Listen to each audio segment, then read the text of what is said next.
the ball game. Take me out with the crowd. Buy me some peanuts and cracker jack. I don't care if I never get back. Let me root for the home team. If they don't win, it's a shame. For it's 1, 2, 3 strikes, you're out at the old ball game.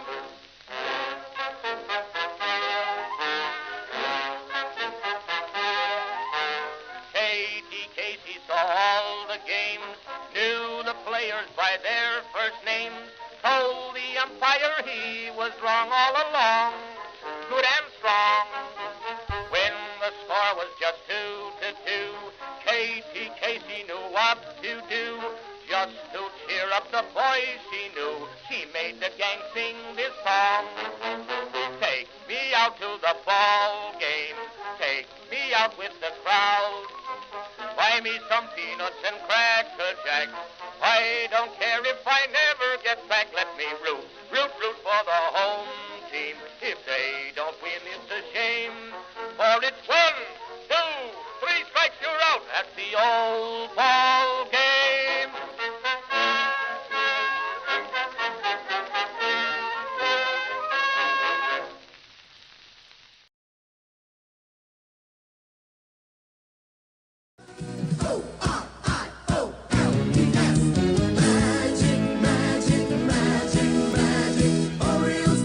Folks, hey now. Greetings, folks, and welcome to live coverage of Orioles baseball, where this afternoon the Baltimore Orioles will be playing who? The Houston Astros in Grapefruit League action down in Florida. How you doing, everybody? It's your old pal, the BirdWatcher here. Glad to be back. A couple of days off. The Orioles' entire club had an off day on Monday. No baseball at all. You didn't miss anything. Yesterday, we didn't play a Grapefruit League game for the second straight day, but we did play a game. We had a exhibition game against the Netherlands, one of the teams participating in the upcoming World Baseball Classic, which is getting started, folks, tonight. That's right, tonight. This is a day-night doubleheader for the BirdWatcher Channel.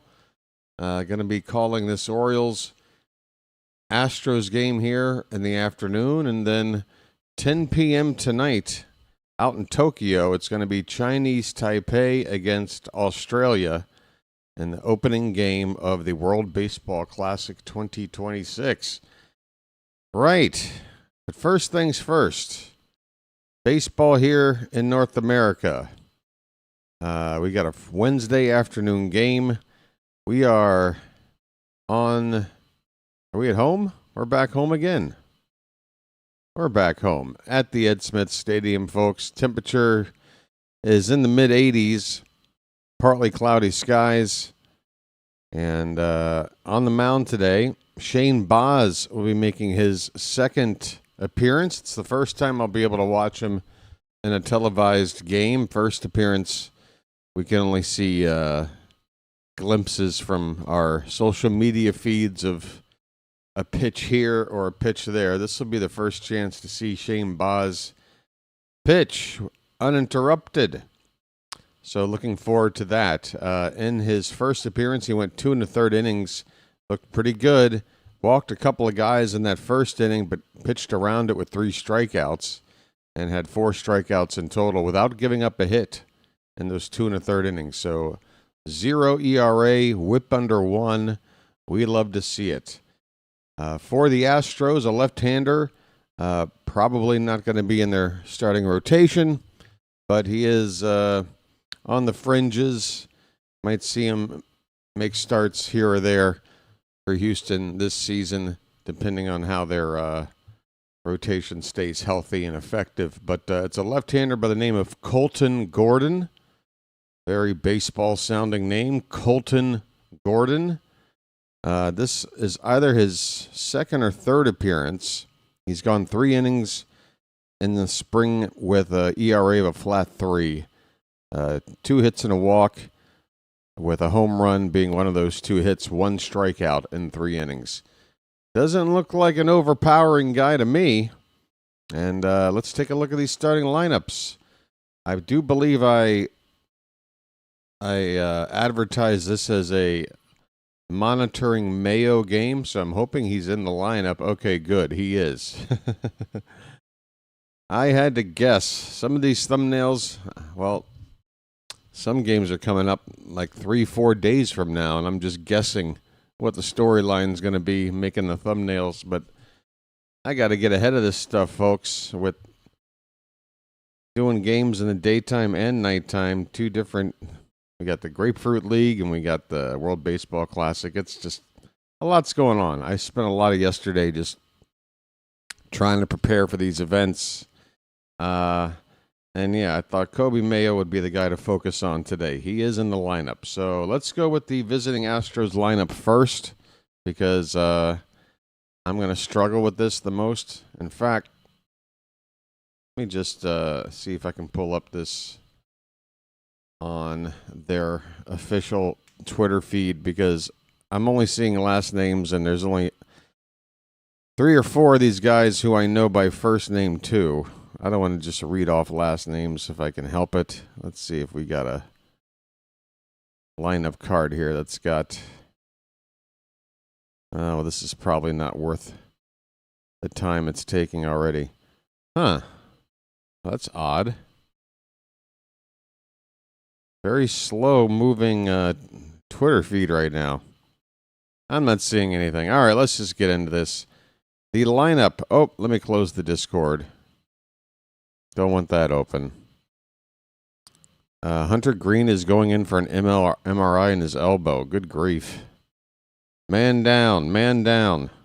Who else did I see recently? Oh, Tatsuya Imai, who was with these Astros. He apparently got hit with a comebacker, a line drive. He might be out for a short bit of time. Yeah, so the Astros lineup is this. Joey Loperfido, who came over in the trade the Astros made in this offseason. They sent Jesus Sanchez to Toronto. Toronto gave him back Loperfido. I think Loperfido was originally with the Astros. I could have sworn I remember him making his major league debut against us like 2 seasons back. I could be wrong. Loperfido in right field is batting leadoff.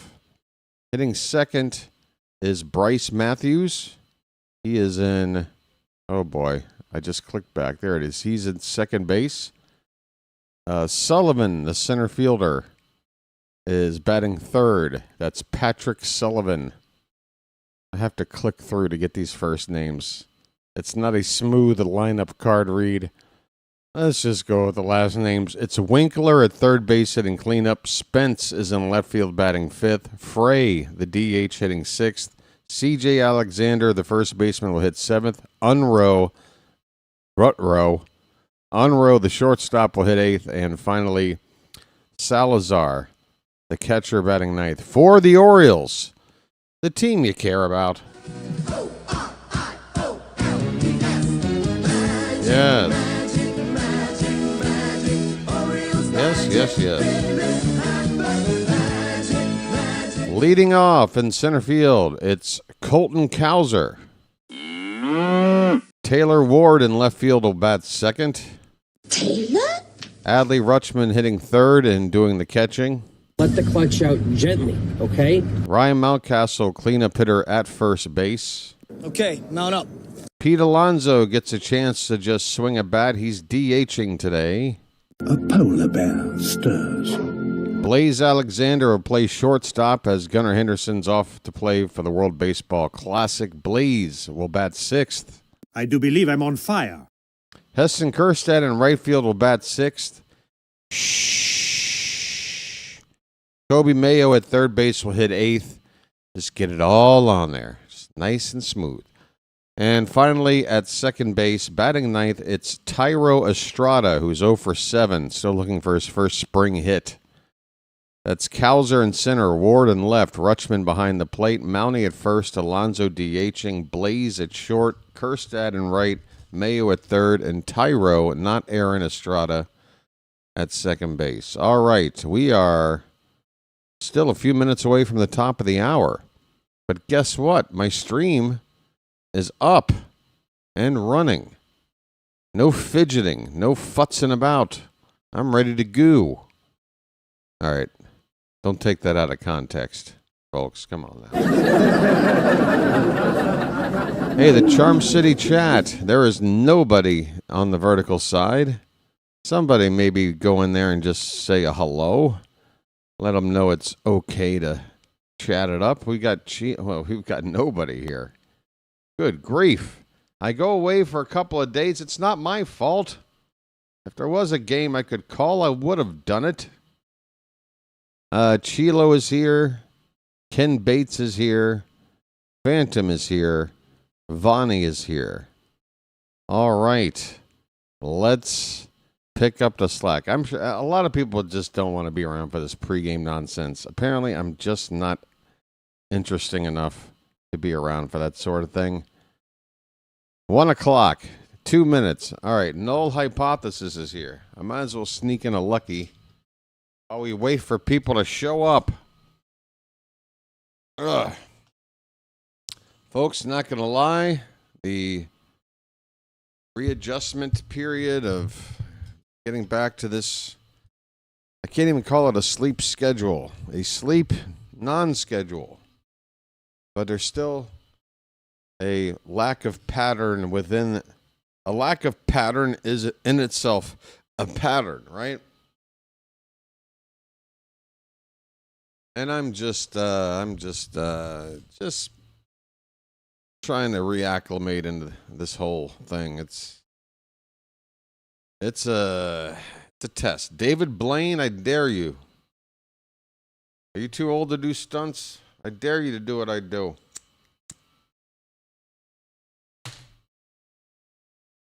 I can do what you do. What do? You sit on a little platform for a couple of days. Big deal.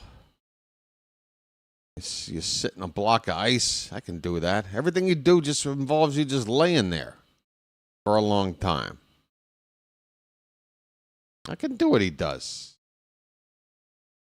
Might piss my pants a lot, but yeah, so tonight, folks, do.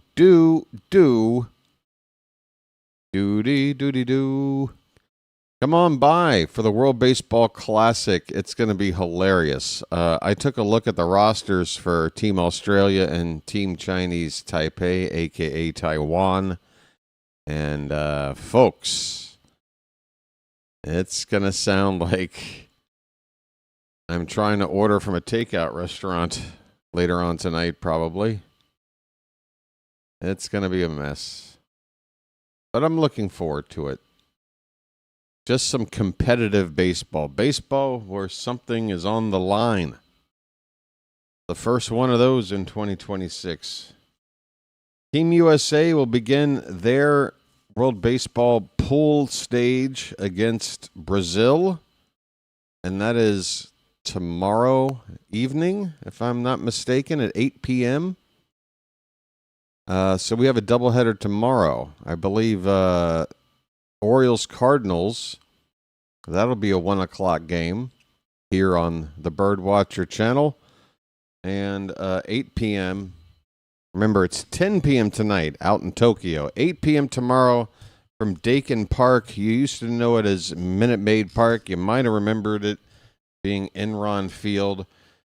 Tomorrow it'll be known as something else. Who knows? But in Houston, where the Astros play, that is the venue for Team USA against Team Brazil. Tomorrow night, 8 p.m. And again, afternoon, Orioles Cardinals. Tomorrow, the Orioles, I think, is it Bassett getting the start tomorrow? I might have it mixed up. Might be Bassett's turn. Who am I forgetting? Kramer's away. Is it Rogers' turn the third time already? I don't know. Maybe somebody else does. Thank you, Phantom, for saying hi over on the vertical side. Eflin, oh, that's right. That's the big news. Folks, that's the news. Baltimore, you are seeing history being made today. And we'll get to watch it. Oh, wait, no, tomorrow is the game that's not televised. That's right. I got confused. Wait a minute. Did I just say everything wrong? When is that game? Shane Boz is taking his warm-up tosses right now, folks. Baseball is getting underway here shortly. Every time I look at this, I get myself confused, living 12 time zones ahead. And then you got games that are going on ahead of me in Japan. So is it not till Friday for the first game? It's Wednesday now. It's actually Thursday where I'm sitting. Only 1 hour in. So it's, tomorrow, that's right. I'm completely off. I have to go take care of some stuff. And March 6th was the day to do it. So your Thursday, my Friday, nothing happening in terms of Team USA. And then the Orioles, they are playing against the Rays, I think, but it's not televised. Zach Eflin up against his old team. Where's my ashtray? Folks, I'm so unprepared.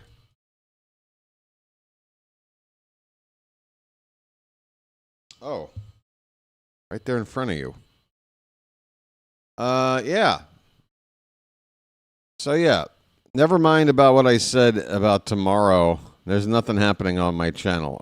You're going to have to wait till Friday. Orioles against Cardinals, 1 o'clock. 8 o'clock, it is USA against Brazil. Do I have that right now? I hope so. Yeah, because I was like, the opening game is like almost 2 days before the rest of the tournament starts. Okay. Wow, there's like nobody here. They went to commercial, so I'm assuming when we get back, we are ready for baseball. Folks, please do try and sync up your game with me if you are watching along. In fact, I need to get back over here and probably fiddle with the display here. As soon as the first batter comes up, everything's going to get out of whack. But yeah, first look at Shane Boz. News, bad news, an injury to an Oriole. Trying to get through spring without any more of these. Andrew Kittredge is out indefinitely. Could be short term, could not be short term, but he has shoulder inflammation. He is shut down, and until the inflammation goes away, we won't really know what the timetable will be. But from all accounts, it would appear that he will not be ready for opening day, even in the best case scenario. So cross your fingers it's not long term. Kittredge, obviously, one of the guys we brought back. A little trade we made early in the offseason to get him back from the Cubs for cash considerations. How about health considerations?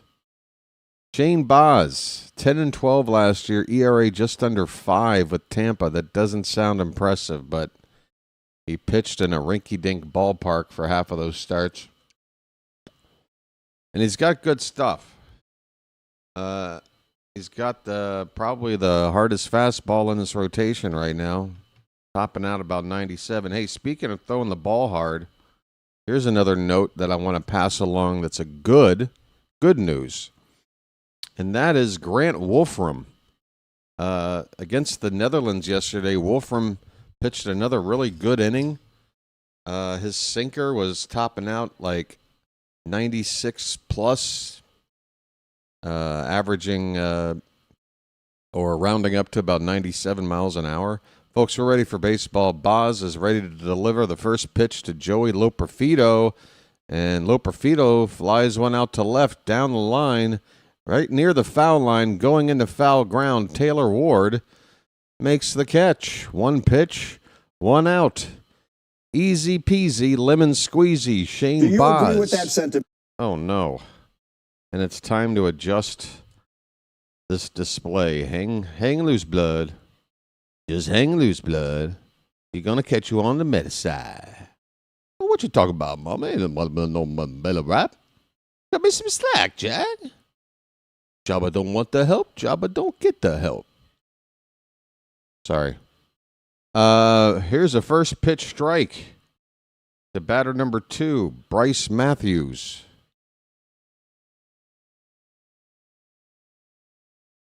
Boz's next pitch, swing and a miss. A slider. Nice little late movement on that pitch. I like it. It's 0-2. You guys know the movie I'm referencing. You better help me out here. 0-2 the count on Matthews. Pitch. Check swing. It doesn't matter. It's a strike. The appeal says he went. It doesn't matter. That's a strike either way. See ya.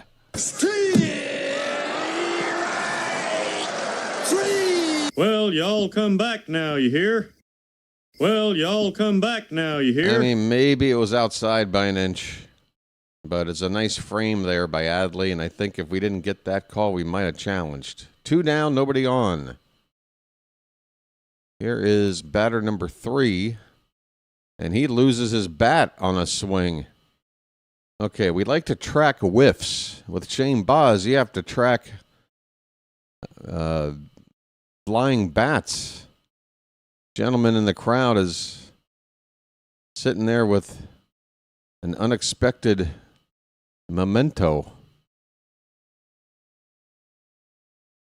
Wow, that one went over the walkway past the first section in the lower bowl. That bat went about 40, 50 feet. It's Sullivan at the plate. He's got a count of 0-1. Joseph Sullivan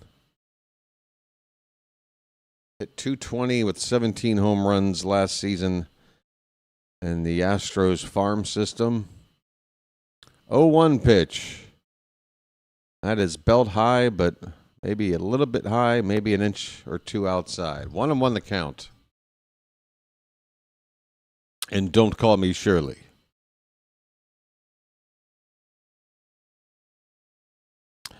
You can't give me a guess for another 2 hours?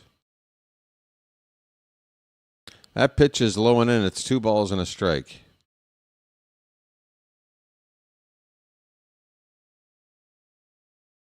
I just want to tell everybody in Charm City chat, good luck. We're all counting on you. 2-1 is low. 3-1 the count on Sullivan. 2 down, nobody on, top of the first. Shane Boz. The Boz, folks.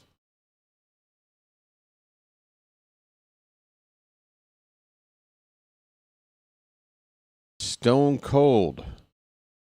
Pitch. Fouled back on a 3-1. A fastball. What did that say? 96? Tough to read the type on the screen here when I blow this image up on my TV. And my vision is terrible anyway. All right. Full count. 2 down. Payoff pitch. Outside, ball 4. A slider, and Boz perhaps trying to hit the back door. It stayed outside. 2 out walk for the Astros. Coming up now is Winkler. Winkler. Hey. Jack Winkler. Jack Winkler. I mean, come on, folks. That's a name for a certain kind of movie industry. First pitch to him is ball 1. All right, come on, Boz. Let's find some strikes. Let's find some strikes. The 1-0. That one's hit on a line on a bounce to short. Blaze will go to second for the force play, and the inning is over. All right, Shane Baz got the first couple of outs nice and easy. I just don't think Mike is truly a 1 at this point. I think he's a guy who's more like a 1B or a real. Yeah. Oh, I gotta fix. Do I have to fix? I guess that looks okay. Okay, hold on. I still need to fix some stuff. Over here. We're over here now. Over there. Over there. Trying to give you some graphics over there. 'Cause the channel's growing. The channel's growing. The channel is growing everywhere. Over there. Over there. Hey, everybody. Don't forget the emergency inflation tube on the autopilot. Now, on the belt line of the automatic pilot, there's a tube. I want you to take it out and blow on it. Oh my God, the automatic pilot, it's deflating.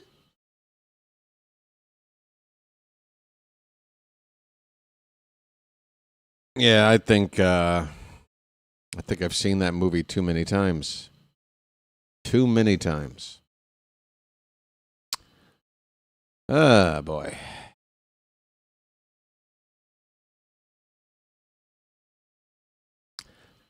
Folks, I need some audience participation. I need to feel the energy here in the Charm City chat, folks. Come on, I know it's been a couple of days. Maybe you're feeling a little bit rusty. Michael knows the deal. Stepping up to the plate right now. Come on, Charm City chat. Uh-oh, I forgot. Turn the audio back on. There you go.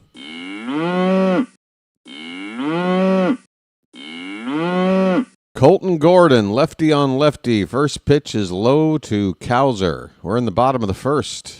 Astros did not score in the top half against Shane Baz. Gordon's next pitch, right in there for a strike. Cowser is going to be your opening day center fielder, it would appear. Last year, hit below 200. My goodness. We need a bounce back. Just missed out on Rookie of the Year 2 seasons back. Got the most votes of any position player. Lost out to starter Louis Heel for the Yankees.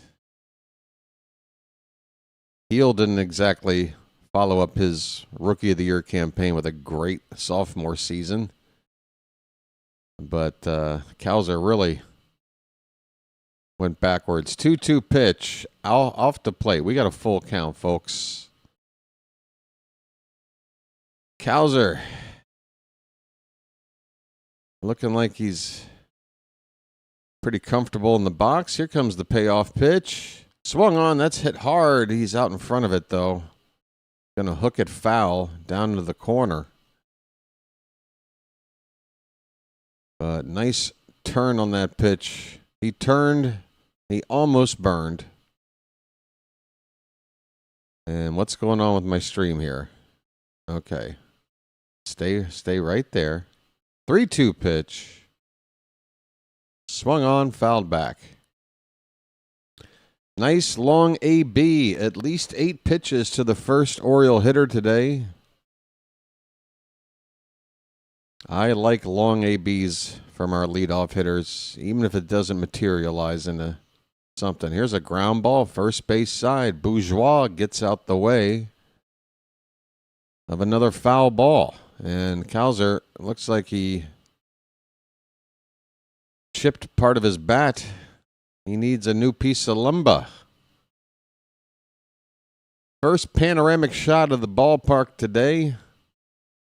Weather looks nice. I mean, it's Florida. Payoff pitch once more. Swung on, hit in the air, left center. Into the gap, the left fielder, Loperfido, makes the catch. No, that's Spence in left. Excuse me. Spence is in left, Loperfido in right. All right, one down. Cowser. Good at bat, though. Good at bat. Let's see what Taylor Ward can do. Gets a breaking ball that just missed outside for ball one. Taylor Ward. That one's up and away. 2-0 the count. Over 100 RBI with the Angels last season. Led the team. Doesn't necessarily have to repeat a century in RBI to help this team out. But we want him to drive in some runs. And he's got a count now of 3-0. 3-0 with Adley on deck and Mountie and Alonso.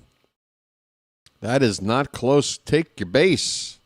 Easy walk for Taylor Ward. I'm walking here. I'm walking here. All right, so a long AB from Cowser, who ended it with some decent contact, and now Ward working a walk. Here comes Clutchman. Let the clutch out gently, okay? Adley hitting right-handed against Gordon, and looks at a first pitch sinker for a strike. Folks, comeback player of the year candidate, Adley Rutschman. There, I said it. Pitch low to him, 1 ball and 1 strike.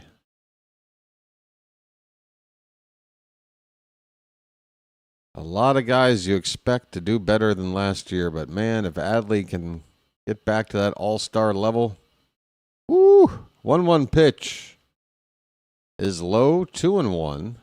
Gordon having some command issues here.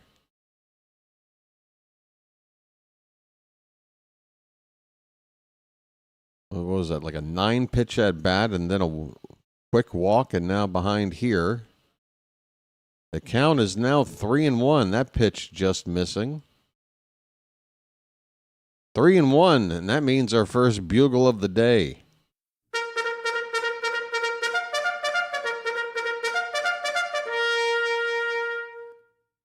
Oh, I need to fix the vertical. It's not quite lined up right, is it? One moment on that vertical side, folks. Thanks for your patience. Uh-oh. And now my game froze as well. Lovely. Folks, Adley.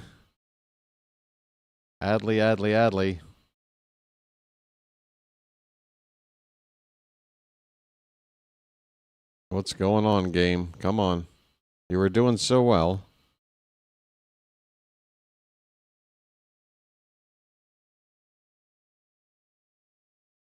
I'm a-frozen. It looks like Adley's lined out. Is that right? I can hear the audio, but there's no video. What is going on? Oh, boy. I have it on my screen that Adley lined out to left field for the second out of the inning. Ryan Mountcastle should be coming up. And it looks like Mountcastle has just flown out to right field. The inning is over. I apologize for not being able to call those two events live, but at least now we're in a break and maybe I can get this stream back up and working. At the end of one inning, no score, Orioles and Astros. 1 second, folks. Oh, yeah, something just happened. Something did just happen. I'm moving my mouse on one computer, trying to control another computer. Doesn't work that way, BW. All right, so at the end of one, no score, folks. Apologies for missing those two last at-bats. We were doing well, and then things froze, and as soon as I couldn't see what was happening, the inning ended without any positive outcome. What is going on now? What are you doing? What are you doing? What are you doing? Thank you. 18th time's a charm. You know the old expression, folks. Hey, Dustin Lind is being interviewed, the new Oriole hitting coach. Cody Ashe is history. Speaking of Ashe, where's my Jergens? All right. First pitch of the inning from Boz is hit into the air by Spence, left center field. Cowser is tracking it. He'll make the catch, ranging to his right. A one-pitch out, second inning straight. Boz retires the leadoff man on one pitch. You gotta love it.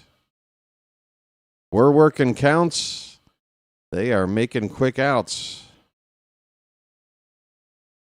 Here is Frey, wearing number 90-something with no name on his back. Tells you everything you need to know. A cutter in there for a strike to Ethan Frey. A-ball last year, 26 games. Did have an OPS at 900. Pops one foul. It's 0-2. Well, Team USA is about to enter the fray. See what I did there? World Baseball Classic starting tonight. Chinese Taipei against Australia. And folks, there is an Oriole or two on Team Australia. You might not know them. I didn't until I read it. And I can't remember their name from memory. There's a breaking ball called strike three. Well, y'all come back now, you hear? Oh, wow. Look at that ball dip. You're going to give me that much dip, you better give me a bag of chips with it. 2 down. Here is C.J. Alexander, left-handed hitter. First pitch strike, 97 from Boz. Just 6 games for Alexander last season. That was with the Athletics, and he didn't do anything there. Called strike, hits a cutter, belt high on the outside corner. And Alexander asks for time, quickly in the hole here. By the way, the Orioles wearing their orange jersey shirts, white pants. Astros with their navy blue tops, gray pants with that orange-yellow stripe combo going down the sides of the shirt. You know that classic Houston color scheme. They were my favorite uniform of the 80s with that like sunburst rainbow thing going on. Here's a hard hit ball to second. Nicely backhanded by Estrada. Over to first, easy. And that'll end the inning.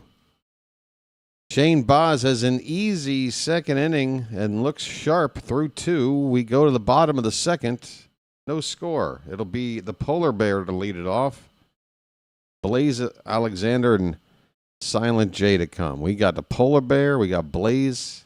What happens when you put a bear known for living in cold climates next to a fire like Blaze? I hope they don't cancel each other out. They're going to have to learn how to work together. Folks, Adley lined out to left.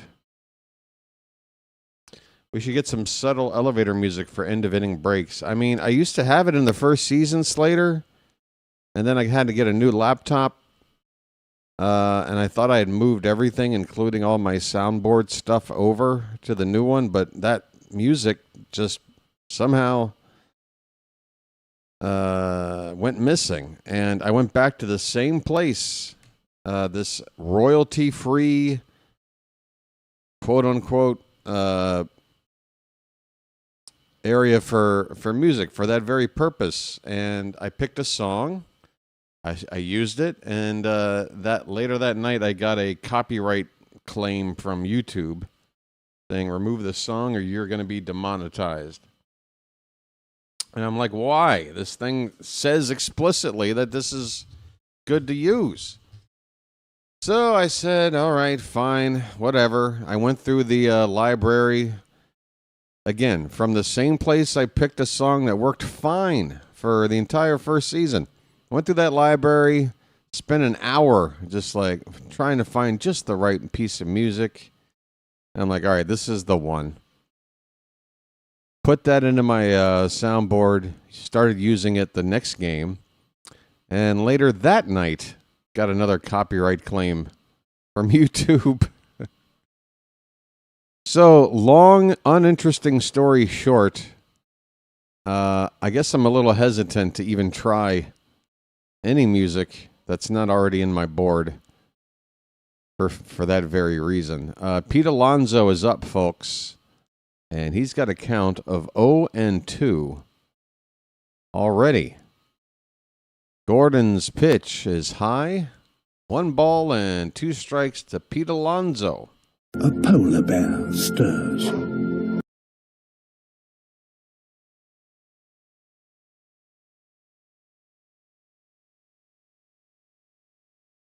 Alonso getting himself comfortable.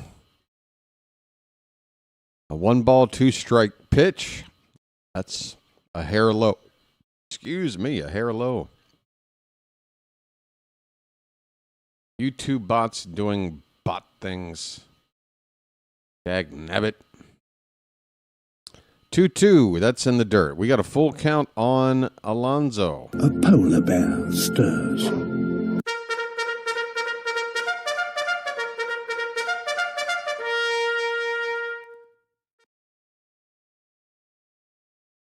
The 3-2 from Gordon.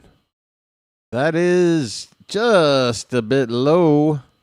Alonso goes from 0-2 to a walk, and Gordon snaps his glove, receiving the baseball back. He is not happy with himself, or he's not happy with the ump. I'm walking here. I'm walking here. Either way, something's in his head. Let's take advantage. Here's Blaze. I do believe I'm on fire. First pitch. There goes Alonso. The throw is offline. Pete Alonso, steal a base, why don't you? Look at this guy. Pete is having fun, and he is setting a tone, folks. How often did he do this with the Mets? Alonso gets himself in a scoring position with nobody out. Now a little fundamental ball can get us a run in. And Alexander, a changeup low and away. He waved at it. Would have been 2-0. Instead, it's 1-1.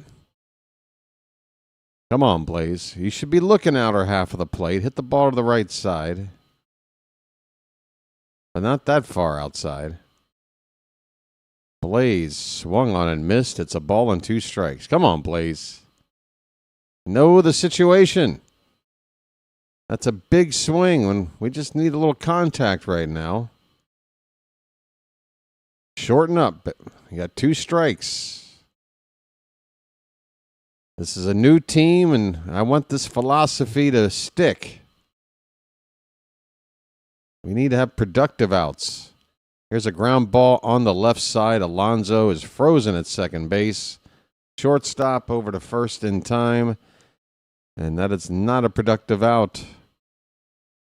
It's easier said than done, of course, folks. Hit the ball to the right side. How difficult can it be? Well, if you're not Tony Gwynn or Wade Boggs or Ichiro, you want to hit it over there. Hey, folks. Shh. Heston Kjerstad's up. First pitch to him is a strike. Slider from Gordon. Alonso at second base, one down, no score, bottom of the second. Kjerstad is having himself a reclamation project in this spring. Swing and a miss. Got a change up. And he missed. Zach Eflin and Chris Bassett are standing next to each other, leaning over the dugout railing.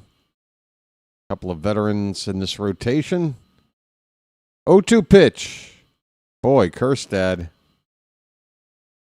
I tell you what, this is a tight strike zone, and the Astros have yet to challenge a call. That one just missed on the outside corner. 1 ball, 2 strikes. Next pitch. That's tapped foul right at the plate.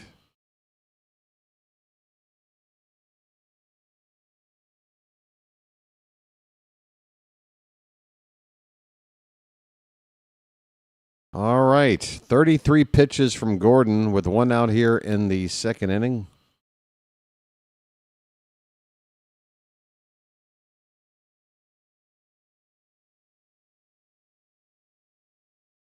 The 1-2 again to Kjerstad. He looks at called strike 3. A slider from Gordon.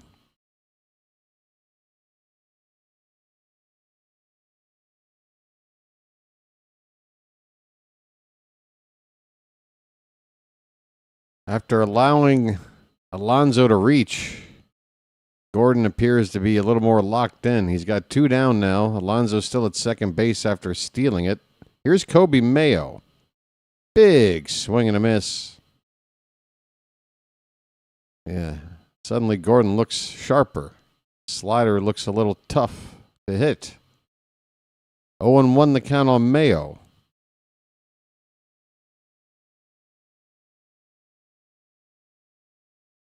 The next pitch is low, and the catcher loses it for a sec, but Alonso has no designs on trying to move up a base. He's still at second with 2 down. The count 1-1 on Mayo. Hope to see him get a couple of chances to do something on defense today.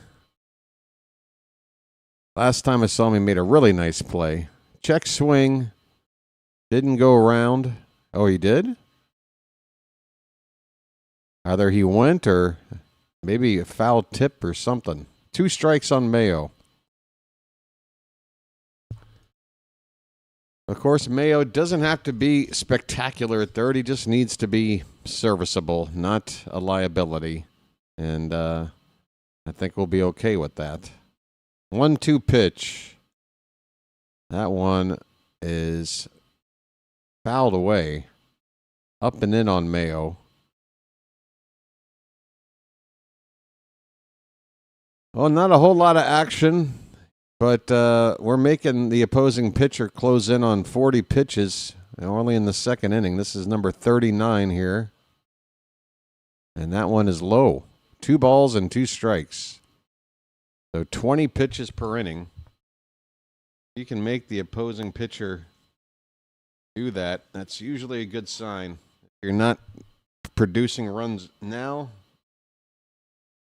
it's a good sign that they're not far away. Maybe second time through the order is going to do the trick for us.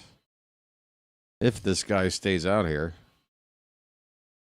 Should do 1 more inning, I'm assuming, at this stage of spring.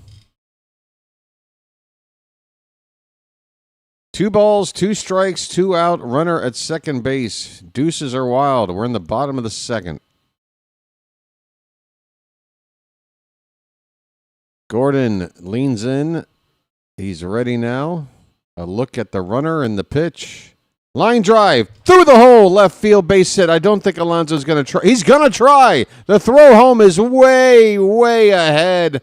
What in God's name are you doing, Pete? That I thought for sure he's going to stop at third base, even with 2 out. The play right in front of him, shallow left field. And that ball got to home plate. Pete wasn't even halfway down the third base line. By the time he got to the catcher, the two just stopped and looked at each other. probably smiling at that ridiculous decision to try and score there. I'm just happy Pete didn't try to go in hard or try to slide, because that was my first thought. As soon as I realized he was going, I'm like, what are you doing? Don't you dare get hurt trying to score on a hit that you had no business doing anything but stopping at third base. All right, so the final out is made at the plate. Mayo does get a base hit. That's good to see. He found the hole on the left side. And that's the first hit of the ball game for either team. We go to the third inning, no score. Houston and Baltimore. Slater says Heston's build reminds me of a young McGuire. Crazy comparison, I know, but man, I really hope he puts it all together. Well, it's not crazy if, you're referring to Lizzie McGuire.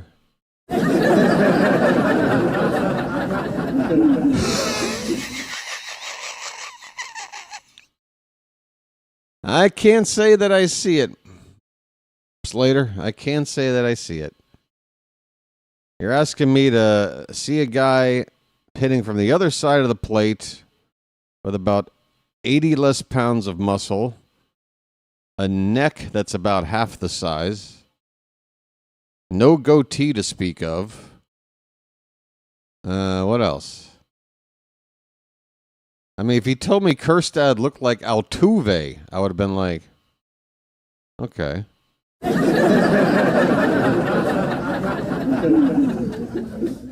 I'm joking, Slater. I'm just having a little fun. We'll have a little fun. Just a little joke. It's just a little joke. Unrow is at the plate. First pitch is a strike. He shows bunt. He bunts it behind the plate foul. Unrow. This guy's name, it feels like there's a consonant missing somewhere. Was this a birth certificate snafu? What happened? Monroe, I get. 0-2 pitch. That one is hit to the opposite field, and it's going to drop in front of Ward for a leadoff single. Not exactly barreled up there, but Unrow gets the job done. First hit of the day for Houston. Went the other way. It's kind of sawed it off. And those hits count just as much. All right. Well, this will give Boz a chance to practice working around a leadoff base runner. Here's the number 9 hitter, Salazar. Catcher batting left-handed, looks at a first pitch curveball for a strike.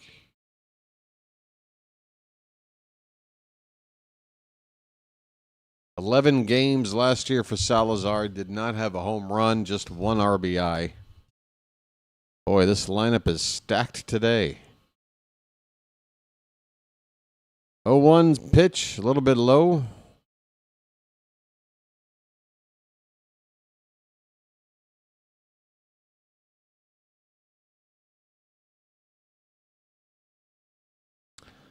Slater, some kind of response to my teasing you would have been nice. Now I'm worried that you're mad at me. This pitch is left a bit high, I guess. The count is 2-1.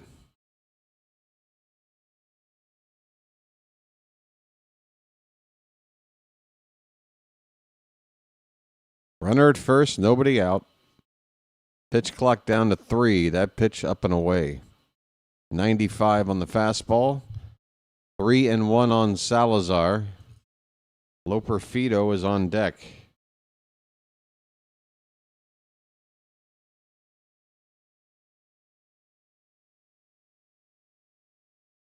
Need a strike here. 3-1. That's high. Back-to-back base runners to begin the inning for Boz. He's in trouble. He walked a pair of batters in the first inning of his first start, but that was sandwiched between 3 strikeouts.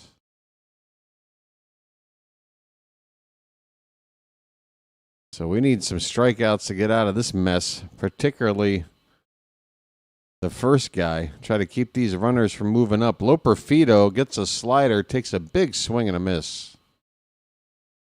That's the 30th pitch of the afternoon for Boz. Boz's ERA away from home last season was over 2 runs lower. Where'd that miss, Blue? A little bit inside, I guess. 1-1 the count. I'm a little surprised neither team has thought about a challenge yet. I've seen some close calls. The 1-1. Swung on, hit in the air to left. This should be good for us. Ward with the catch, fires it toward third, and Unroe cannot advance from second base. So good for us there to get the first out without the runners moving up. Bryce Matthews comes up with first and second, 1 down.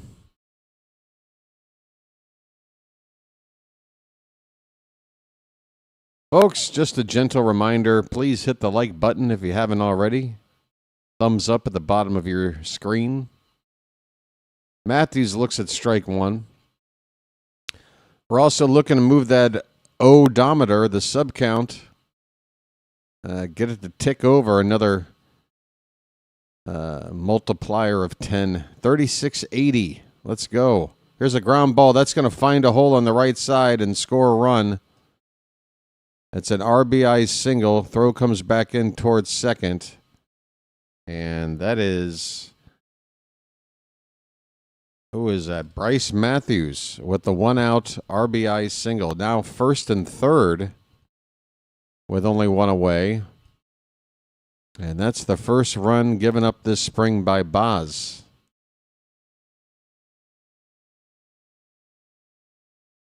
Would have been a routine grounder to second had the infield been playing straight away, but second baseman was shifted close to the bag. And that opened up that hole there for Matthews. Here's Sullivan, walked his first time. 1-0 Houston. And a first pitch, where's that? That looked close. It's called a ball. I will say, trying to judge balls and strikes from some of these spring locations, I mean, this outfield camera is definitely at an angle. There's a strike. See, I would have thought that was inside. Rutschman did pull the glove back to frame it a little bit. That might have helped. 1 ball and 1 strike on Sullivan.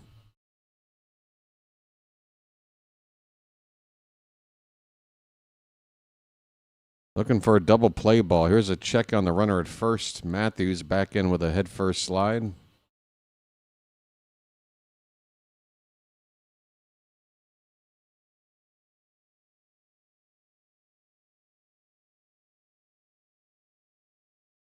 One ball, 1 strike. The pitch. A check swing on a slider, and he went around. And what's going on here? There's a play at second base. A delayed steal, apparently, by Matthews. The camera crew missed it. By the time they cut to him, he's at second with the umpire calling him safe. Somebody wasn't paying attention. Yep. Matthews caught us napping. And now it's second and third. A double play, conventional double play now out of order. 1-2 the count. We need a strikeout. Pitch.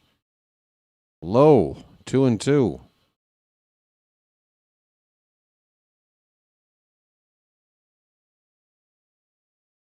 Got to do better than this. Pitch. Oh, we're waiting.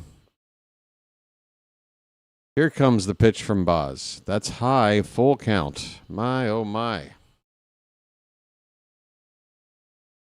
Next pitch will be number 40 for Boz today. 2 hits in the inning, including a run. There's also been a walk. Payoff pitch. Swing and a miss. Oh, we needed that one. Second out of the inning.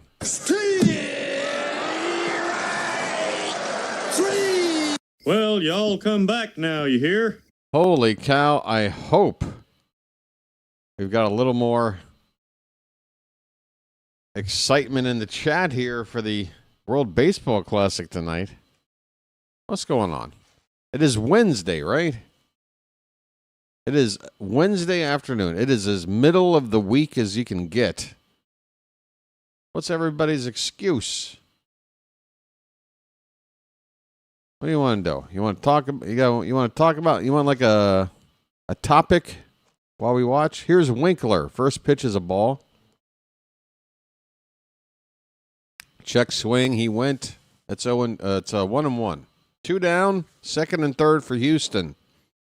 A run is already in. They lead it 1-0.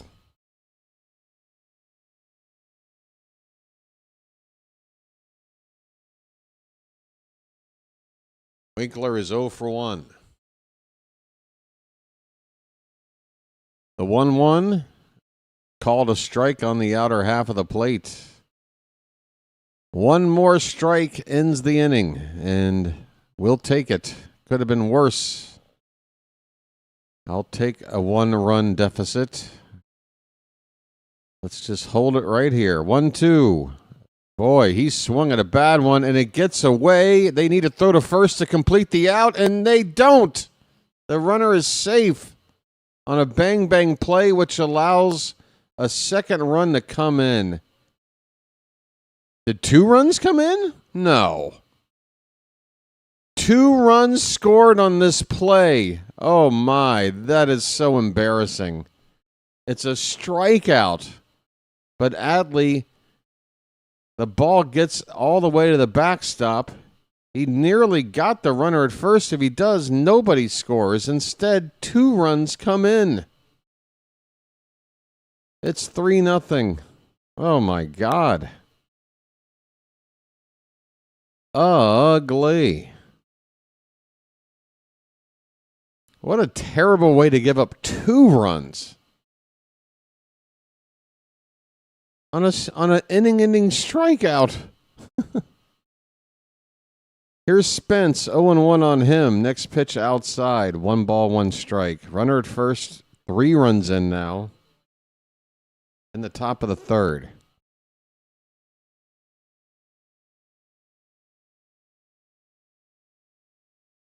And remember that trail runner, he took second base when we were napping.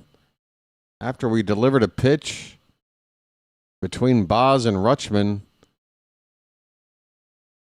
that runner got to second, and then he comes around to score on a wild pitch. That is really bad. 2-1 to Spence. There's a called strike. 2-2. It's spring, folks. I'd probably be screaming if that were a regular season situation. 2-2. Swing and a miss. Curveball. Wound up in the dirt. And the inning is over.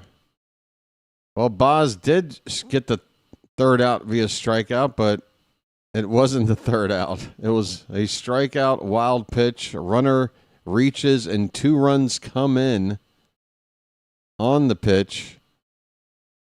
Before that, an RBI single by Bryce Matthews. 2 runs, 3 runs total in this third inning for the Astros. We go to the bottom of the third. Houston 3, Baltimore 0.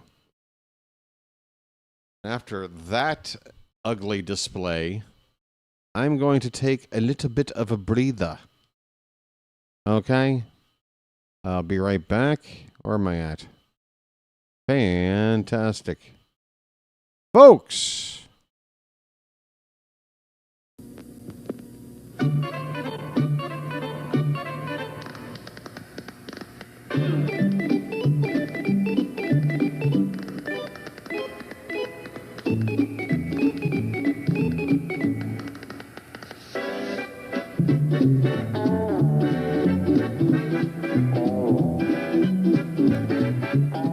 He met a strange friend in the Chesapeake Bay when Where's you from?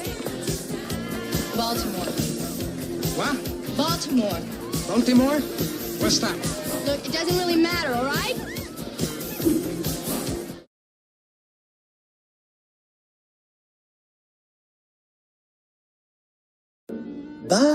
Bye, Birdie. We're on a mission from God. Do you believe in me? What was that? It was bad. It had nothing. No fire, no energy, no nothing. You know I have a shoulder right here, you know? And it must pop, pop, pop. So tomorrow from 5 to 7, will you please act like you have more than a 2-word vocabulary? It must be green, okay? Okay? Wake it up, Alice! Yeah! 6 in a row! I can't believe that's my voice. Do I sound slightly enthused? Hey, Estrada. We've already got... Wait a minute. He didn't start the game at second, did he? Oh, it's Tyro. God. Once again, BW gets Aaron Estrada and Tyro Estrada mixed up. Tyro Estrada leads off here in the bottom of the third. He's got a count of 2 balls and a strike. Cowser and Ward to follow. I'll be back on the screen here in a sec.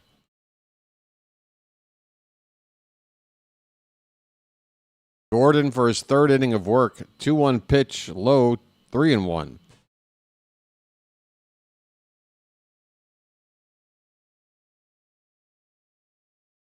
Blue ball?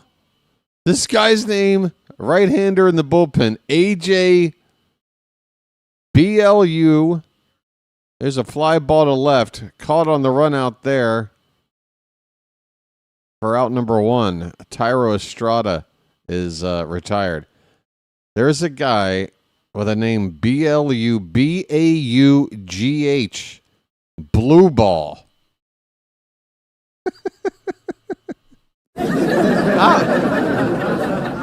How did this happen? How do they... Is there a factory?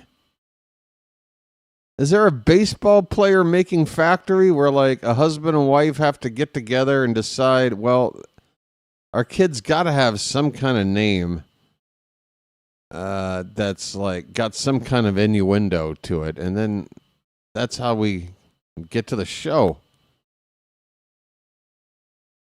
We'll be seeing Blue Ball in the next inning, I guess. Colton Cowser at the plate, 1-1 count. Strike. It's 1-2. Dick Lovelady might show up. Danny Mendick. Still with the White Sox? Not sure. The 1-2 to Cowser is low. Gets away from the catcher. 2 balls, 2 strikes.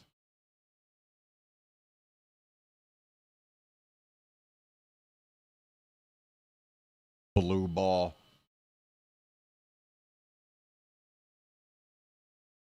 Here's a line drive into left center field. Inside out swing by Cowser. Nice approach. Second solid swing of the day. And this one produces a positive result. Cowser's on with a 1-out single. Folks, turn on that faucet.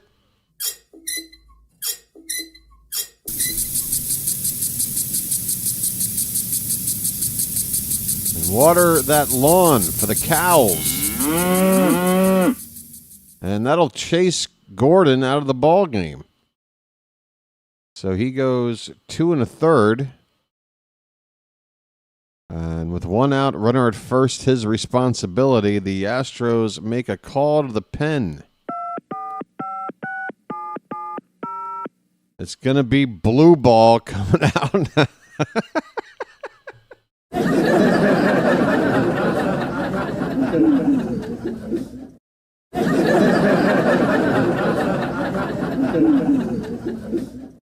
I mean, come on, man. Got Bush. We've got Bush.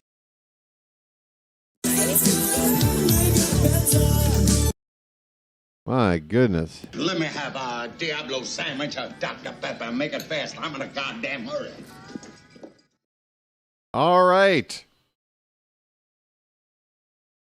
There is one out in the bottom of the third. The Orioles have a runner at first. They are down 3-0. As I'm joining you again on screen. How you doing, folks? Hey, like and subscribe. If you've done one, great. If you've done both, fantastic. Hey, I got something to do. Subscribing is free, folks, and I really do hope you do it if you haven't done it, because it helps the channel grow. It's a nice, organic, guilt-free way, ethically perfect. There is nothing wrong with it, folks. Growing an independent Oriole coverage channel like this from some whack job that lives way the hell out in Thailand who does this in the middle of the night. It's all possible. Whoa, a check on runner. Oh my God, Cowser is picked off. Before blue ball throws a pitch, he picks off Cowser. Cowser is smiling. I'm not too happy about it. Look, if there was something good happening so far in this game, like when Alonso rounded third and tried to score on a play he had no business doing, that was kind of funny. Nothing's really funny anymore. I'm watching a lot of bad decisions. We're down 3 runs now. Here's Ward. First pitch is a strike. Blue balls. Next one is up and in. Folks, the last thing you want is blue balls up and in. Am I right? Or am I right? Whoops. The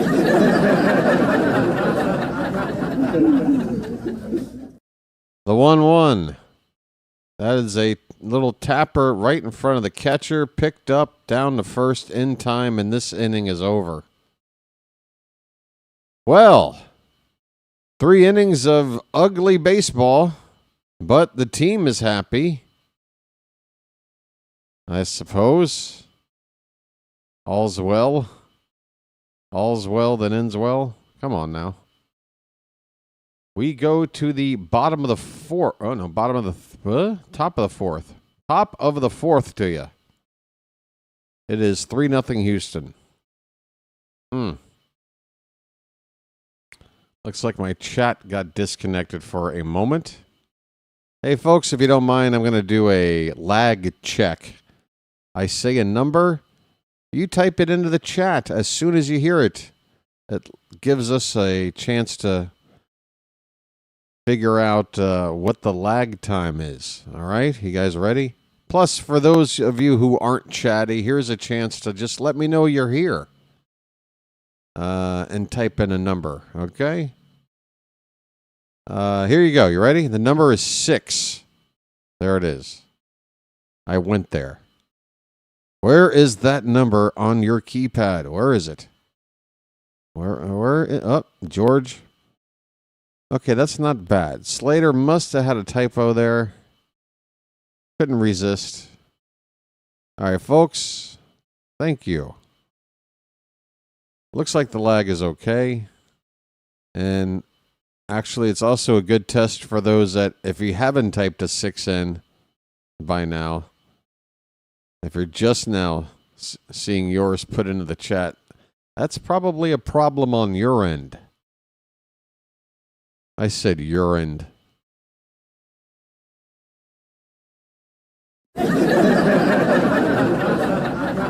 Party at the Yard, every Friday home game. I don't know what they're talking about. I mean, when I'm in Baltimore and the O's are in town, every night is a party night. What do you mean Party Friday? What is that supposed to mean? Every night's a party with BW.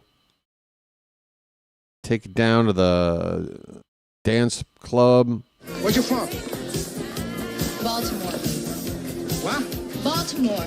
Baltimore? What's that? Look, it doesn't really matter, all right? Ooh, ha. Hey, folks, Ryan Helsley's on.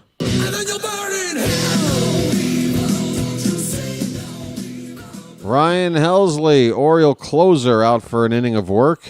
And he's ahead of the first guy, Frey, 0-2. Helsley has entered the fray. And Frey fouls off the 0-2 pitch. We'll do it again. That's right, folks. We've got closer music. Ryan Helsley. Only thing is I have to hit the fade out button on this one because I already got a copyright claim or whatever for that one. Little Twisted Sister. Never heard anybody. 1-2 the count on Frey. DH 0 for 1.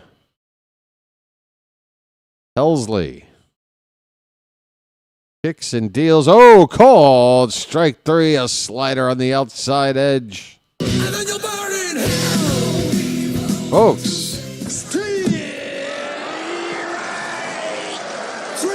Well, y'all come back now, you hear? That was pretty nasty. Adley with the nice frame. He stuck the landing. 1 down. Here is C.J. Alexander. First pitch to him's a strike. Do we have a WBC broadcast tonight? You're damn right we do.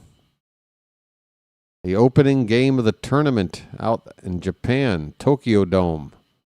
0-1 strike 2 to Alexander. He steps out for time. Chinese Taipei against Australia. Some countries over in my neck of the woods. This game's actually being played 2 time zones ahead of me. And I'm 12 ahead of you. And that's going to change, actually. Hey, daylight savings change. What weekend is that, folks? I need to know. I think it's sometime soon. You crazy Westerners with your crazy daylight savings stuff. Making things all confusing for us normal people who just keep the same clock all year round. I'm just kidding. When's the blah blah blah? It's this weekend. Okay, that's good to know. In fact, that is extremely good to know because I've already scheduled some events that I think happen after that, and that might be affected. I'm going to have to go in there and adjust something. 2-2 pitch to Alexander. Here's a ground ball. Second base. And Estrada over to first in time. 2 down. Helsley has retired the first 2 batters he has faced.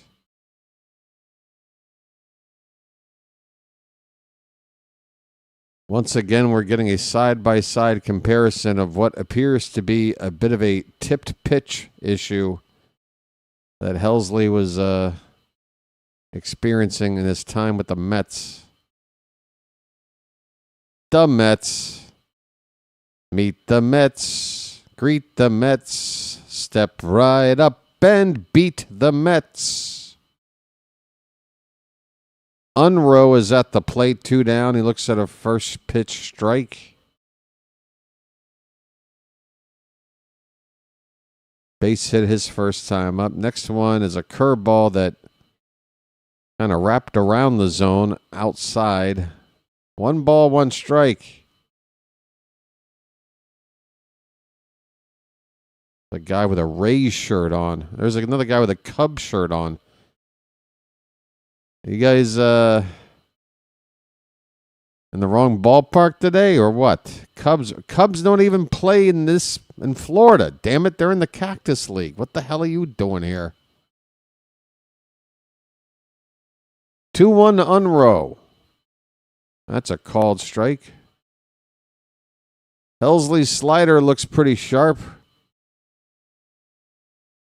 It's a hard slider. Like it doesn't have like a big break, but it's a sharp break. If that makes any sense.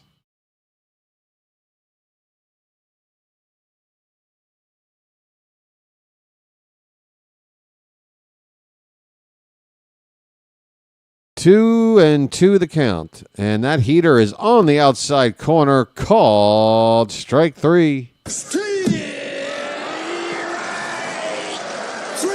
They're going to challenge this one. Well, y'all come back now, you hear? I mean, I think it's a strike. Let's see if I'm right. Because that looked like it was just put right where he wanted it. Yep, it is right there.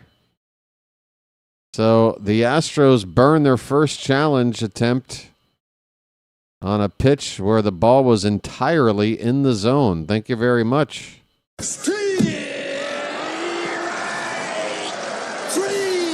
Hey, now this button has two purposes. Whenever the opposing team makes a bad challenge, I do this.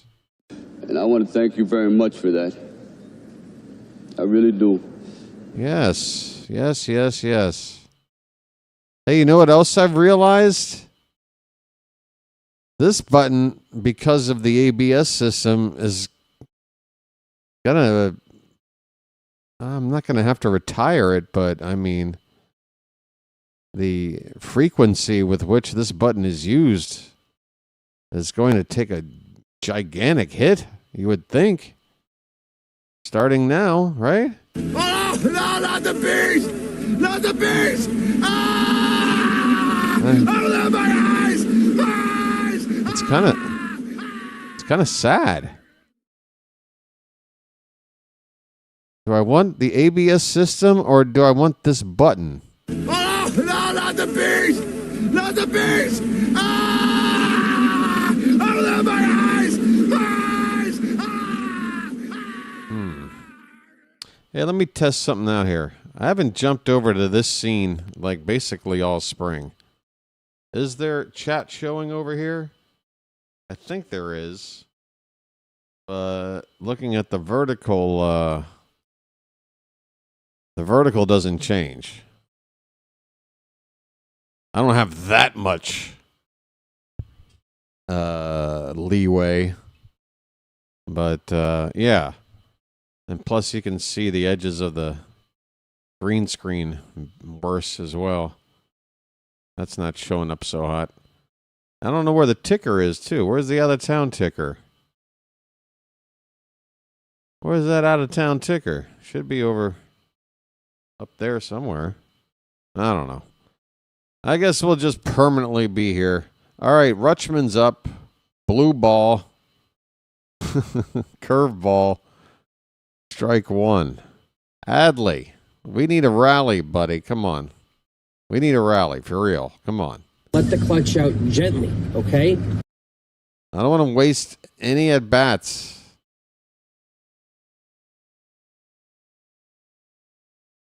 I mean, we're off to a slow start. We've seen some bad baseball here. Best way to remedy that is find ways to get on and get some runs. He's got a count of 2 balls, 1 strike. Rutschman now batting left-handed, pardon me. And fouls the 2-1 pitch away. So a chance to hit from both sides of the plate already. We're only in the 4th inning.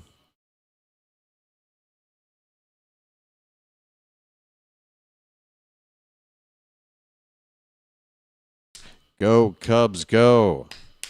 Go, Cubs, go. Hey, Annie, what do you say? Cubs going to win today. Go, Cubs, go. Yeah, the Cubs, dear. You know, I'm thinking they're looking pretty good there. You're looking at the Central, you know, you got the Brewers. But the Cubbies, Rutschman gets into one to right center field. That ball is going to hang up there for a while. And the center fielder will make the catch. That's Sullivan, wearing number 90. Out there in medium center field, making the first out of the inning. How you doing, Annie? Long time no see here in the Charm City chat. Got those extra special binoculars for longtime Magic members. You know what? That button, what happened to the nice binoculars button? That used to be over here somewhere. That's gone missing, it looks like. Ryan Mountcastle, first pitch is a ball. Next one is low and away. Make it 2-0 on Mountie. Are you on here, buddy? Okay, mount up. There you are. Yeah, things got moved around. 2-0 is lifted into right toward the foul line. That ball is going to get down. And that is a 1-out single for Ryan Mountcastle. Okay. Again, not exactly barreled up there by any means. That's not going to impress anybody with exit velo or anything like that. But this is the thing about baseball we forget. You know, just put the bat on the ball, hit it the other way, hit them where they ain't. You can get on base that way too. Pete Alonso. All right, folks. First pitch is ball one. Let's get the bugle going. Come on now. You're telling me my Chicago accent needs work? I could tell you a thing or two. Let me tell you a thing or two about a thing or two, all right? Wait a minute. Where am I going with that? Sorry, I'm working my way up north. 2-0 to Alonso. Pitch. There's a called strike. A polar bear stirs. A polar bear stirs. A polar bear stirs. A polar bear stirs. 2-1 pitch. That ball's popped up. Right field. Backing up. Warning track. Catch is made. And the runner at first, Mountcastle, makes it to second base, tagging and getting into scoring position with 2 down. Heads up play by Mountcastle as Alonso goes opposite field. I mean, you could tell he didn't get all of it, but he still got enough to get it to the track and allow Mountcastle to get that base. That's, you know, if we can just get through with a 2-out hit here, get that 1 run in, it could be a nice sign. Blaze Alexander is not going to do it. He's a ground ball to third. Over to first in time. The inning is over. The Orioles get squadoosh. Big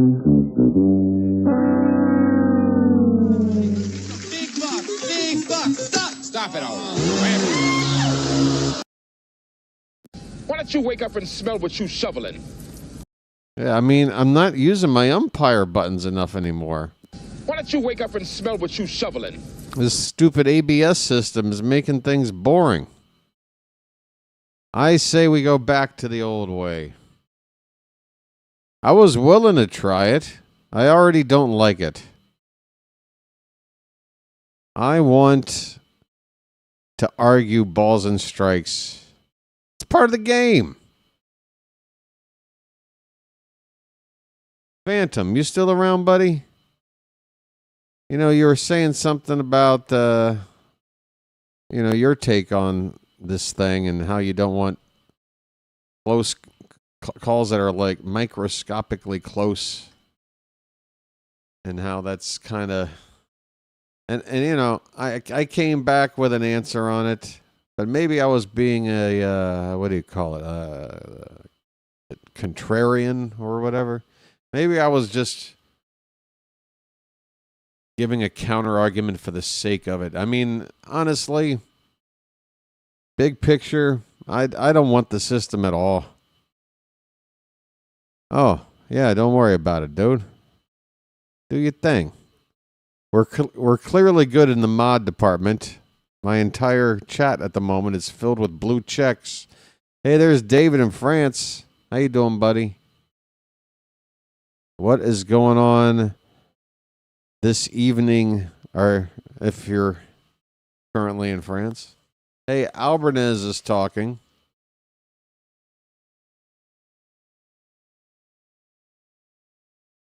Now, David's probably not going to be able to follow this opening game of the World Baseball Classic if he's in France, because for you, that would probably be, what, 2 a.m. start time? Give or take an hour? I think 2, maybe 3. But yeah, thanks for letting me know about daylight savings being this weekend. It seems, is it me or is it earlier in the year than daylight savings typically is?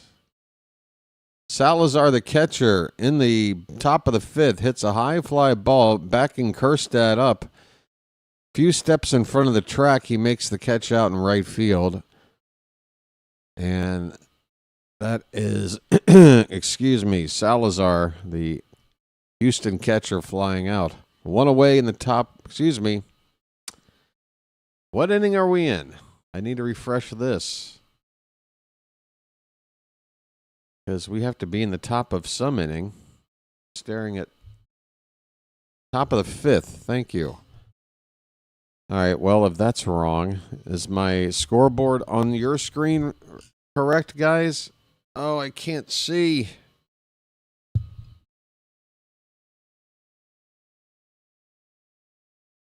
It's too embarrassing. I'll have to rely on somebody to, oh, wait a minute. This vertical stream is, oh, wait a minute. Have I? Where the hell am I? 0-2 the count on Loperfido, up for the 3rd time today. And that is a called strike 3. Loperfido 0 for 3. Tyler Wells is into the ball game. And a pretty second out via the strikeout. Nicely done.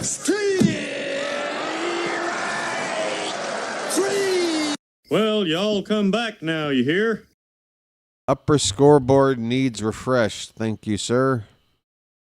Thank you, thank you, thank you. A donka, donka, donka.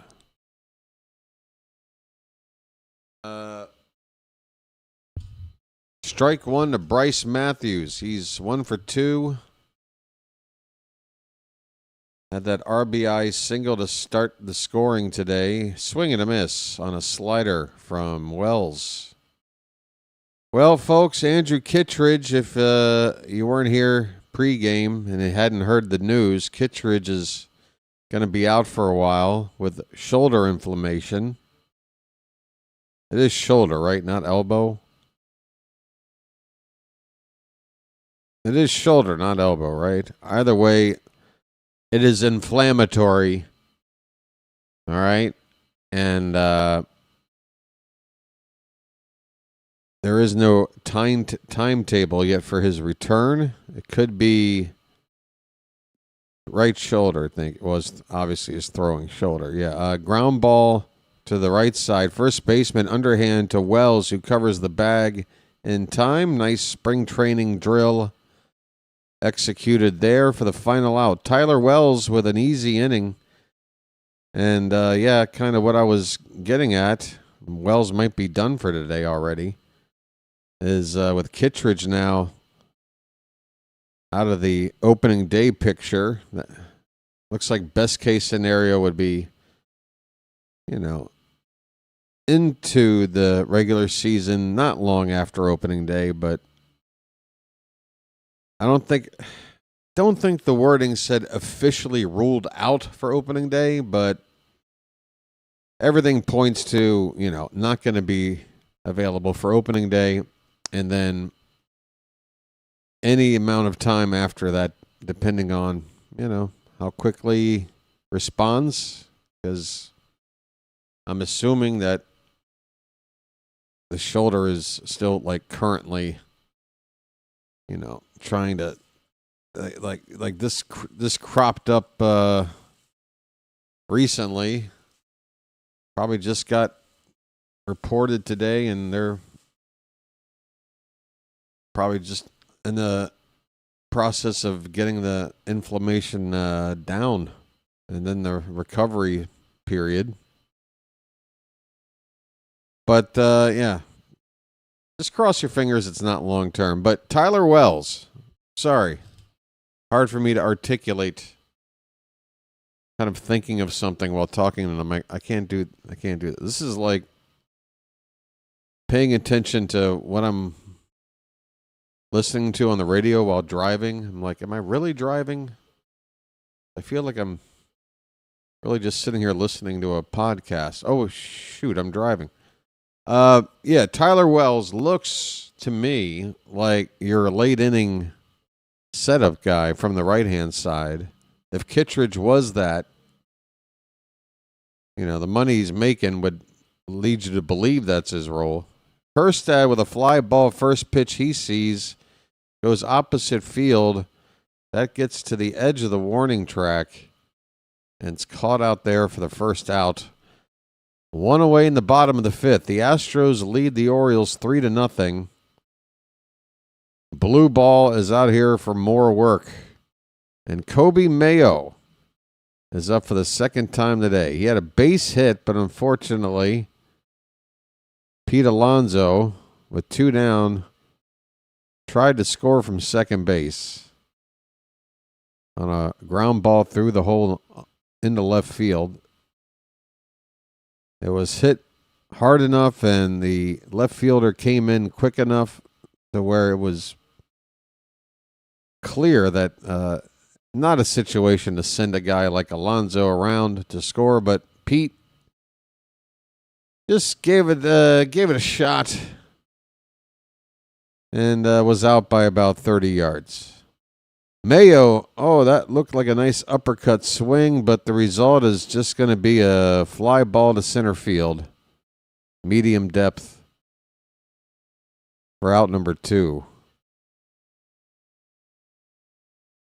Oh, yeah, there is some other positive news in terms of injury news. Felix Bautista threw for the first time yesterday, throwing the ball 25 times from 45 feet. You got to start somewhere, folks. Tyro Estrada takes a pitch low. Bases empty, 2 down, bottom of the fifth. This one has been a snore fest so far. There's a ball hit on the ground a second. And the ball is thrown away. A routine grounder. The second baseman throws one over the head of the first baseman, Bryce Matthews, with a comically bad throw here. Very lackadaisical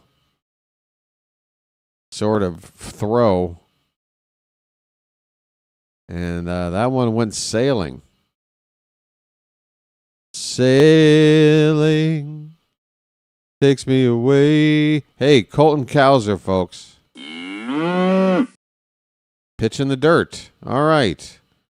Folks, you never know what might spark something in this whole game of baseball. And that little error there by Matthews. Let's see if maybe we can do something. Cowser up there with a runner on base. He's got a count of 1-0.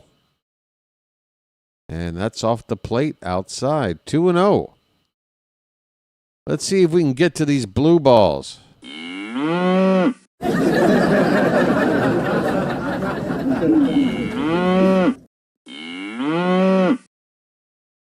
30 yards is third to home. Yeah, I thought the math worked out that way. David, did you see the play when it happened? You got here. When did you get here? Because that's how far out he was. He was like 1 foot from the third base bag when the ball was into the catcher. It was so bad. The legend grows. Oh, you're just listening. Oh yeah, it was that bad. It was that bad. 2-1 the count on Cowser. Come on, folks. Did I say yards or feet? Somewhere between 30 feet and 30 yards.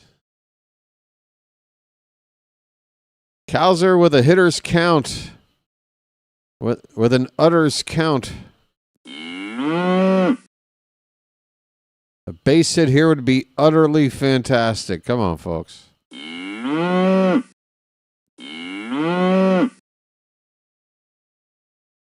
Think positively. Don't you utter one negative thought. Here's a ground ball. Base hit into right field. The inning will continue. First and second, and I'll bring the tying run up. I am utterly excited. Folks.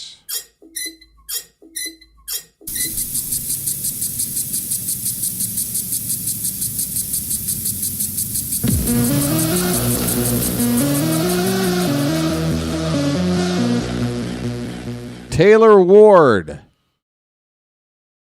He's an RBI man. At least that's what we've been sold on after trading Grayson Rodriguez to the Angels to get this guy for 1 year. 100-plus RBI last season. Everyday player. Here's a spot to show us the goods. The pitch. Low and away for ball one. Taylor Ward. Taylor? Yes. Did I stutter? I want to know the count. The pitch. On the outside. Ooh, just a bit off the plate, apparently. Astros have just the one challenge left after wasting one earlier. 2-0 on Ward. Come on, let's get a positive result. Pitch. That's hit on the ground, foul. Left side. Come on, Ward. You've gotten a good look at this guy here. Blue balls on 31 pitch. Blue balls. Can't. How am I supposed to do this without stopping? 2-1. Pitch. Swing and a foul. It's 2-2. Come on. Come on, do something, Ward.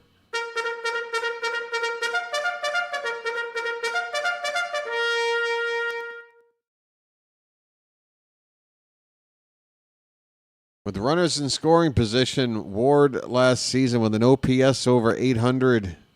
2-2 pitch. Up and in, full count. Come on, Charm City chat.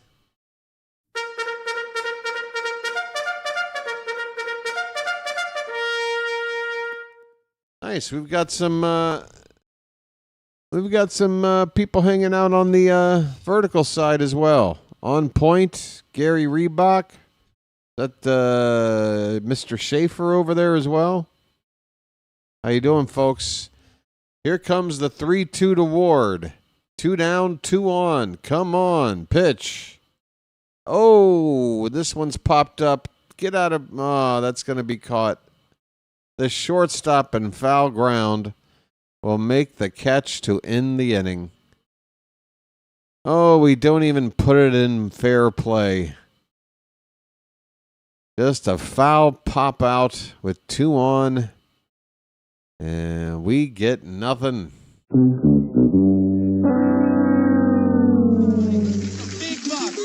buck, stop it all.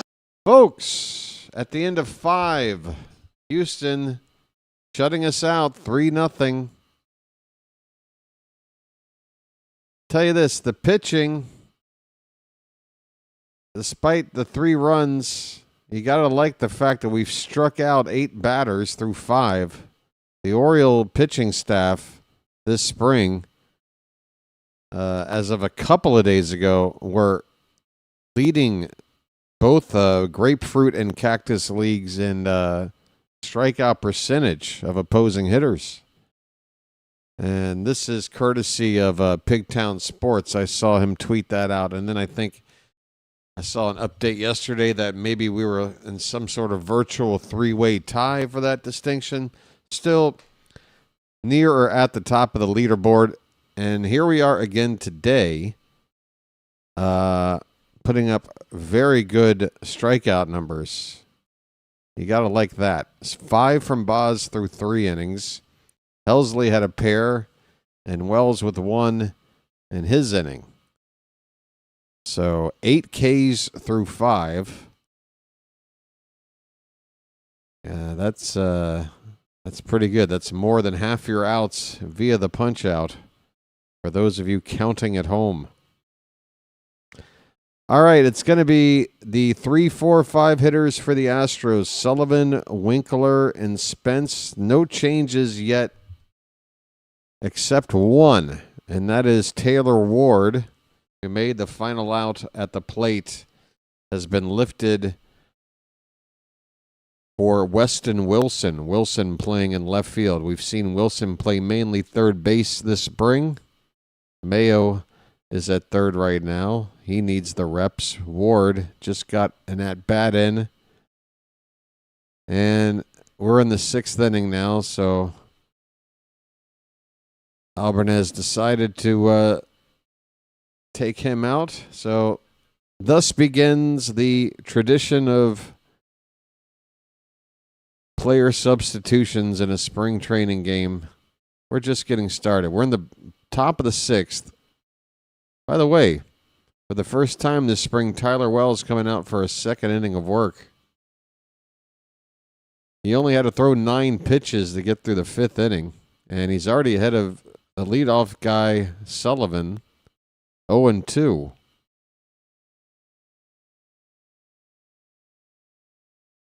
Here's a ground ball hit weakly to second. Estrada to first in time. 1 down. Tyler Wells making it look easy. 4 quick outs. And this is something I was talking about, folks. I keep forgetting, just because I mentioned something at length in my Discord doesn't necessarily mean I've talked about it hardly at all when I'm live streaming, which is where, where everybody is. Winkler looks at a cutter, strike 1. Winkler 0 for 2.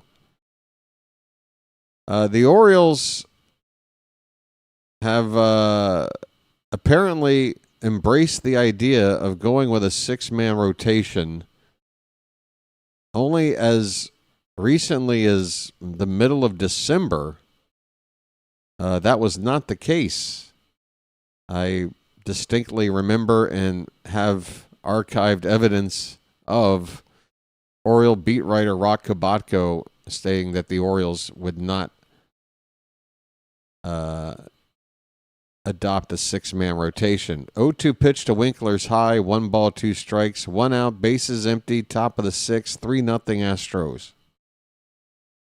But looking at Rocco Kabatko's mailbag this week, a couple of days ago, somebody asked a question about a 6-man rotation, and suddenly it's now in play. 2-2 pitch, swing and a miss. I tell you what, Tyler Wells looks fantastic. Well, y'all come back now, you hear? That's a big dude throwing hard stuff with movement. You gotta like it. 2 down, nobody on.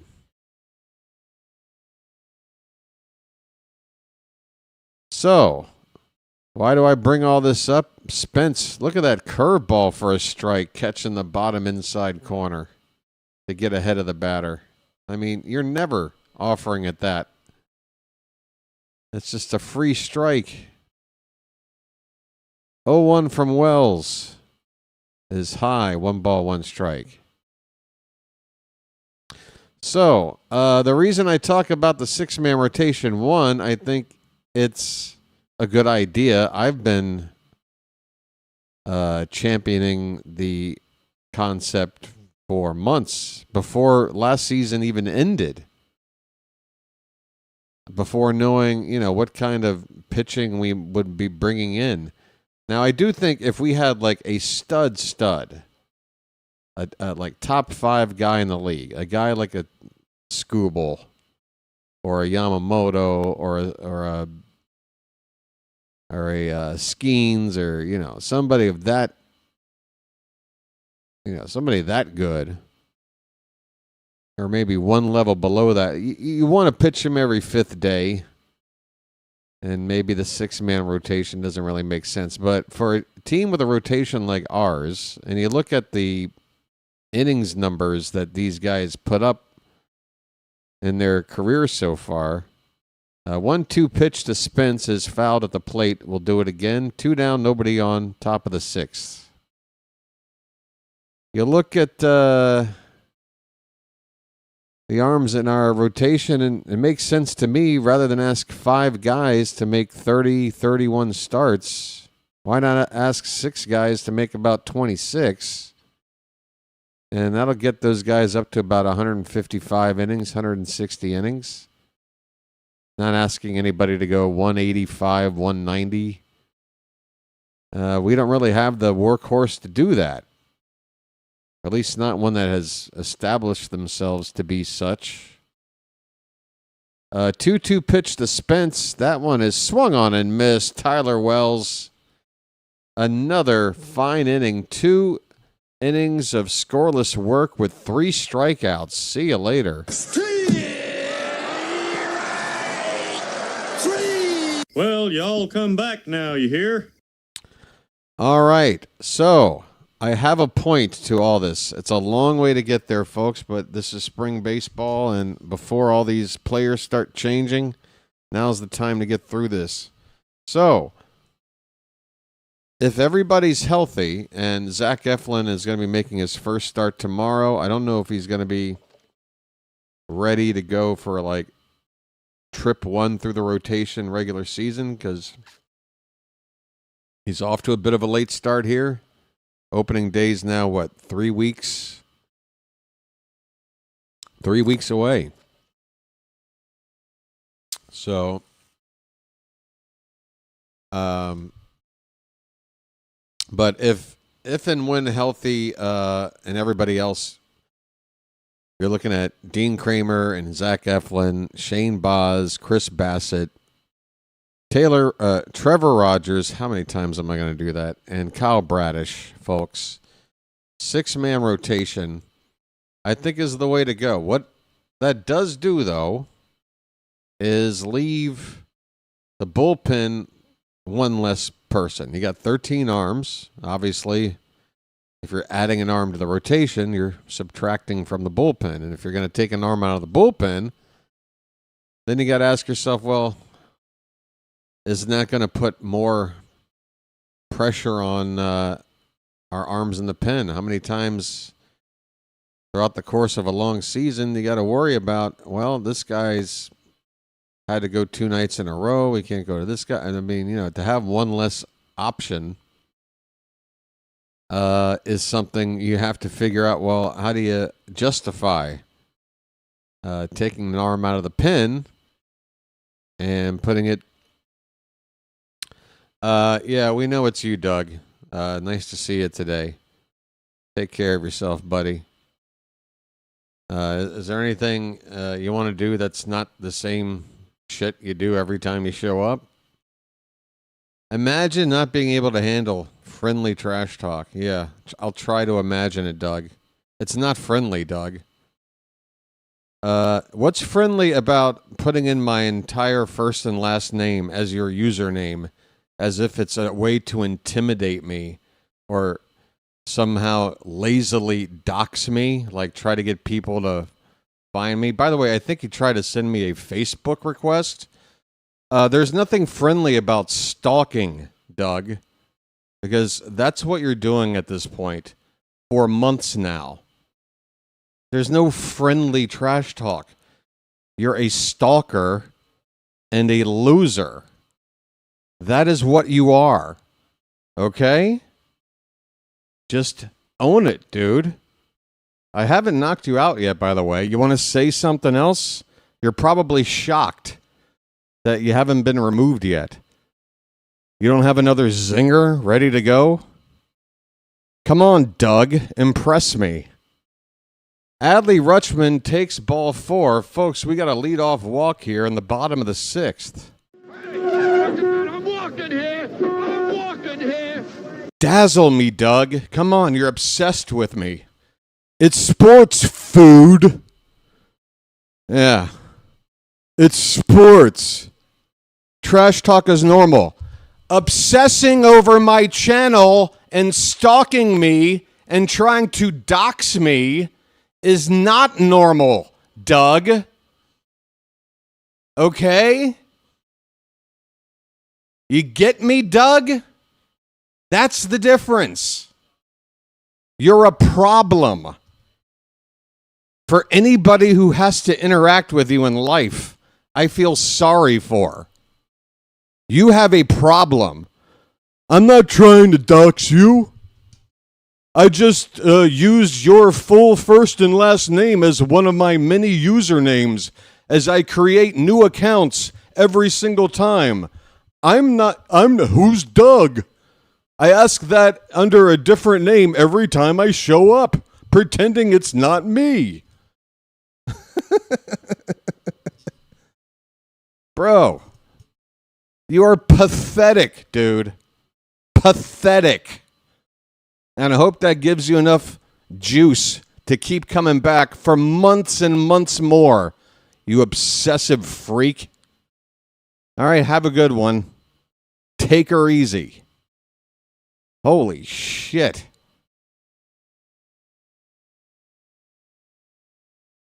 Bye, douche. I mean, Doug.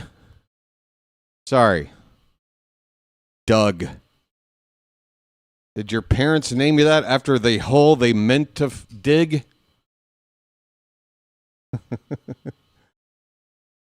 We should have dug well, we'll just call him Doug, I guess.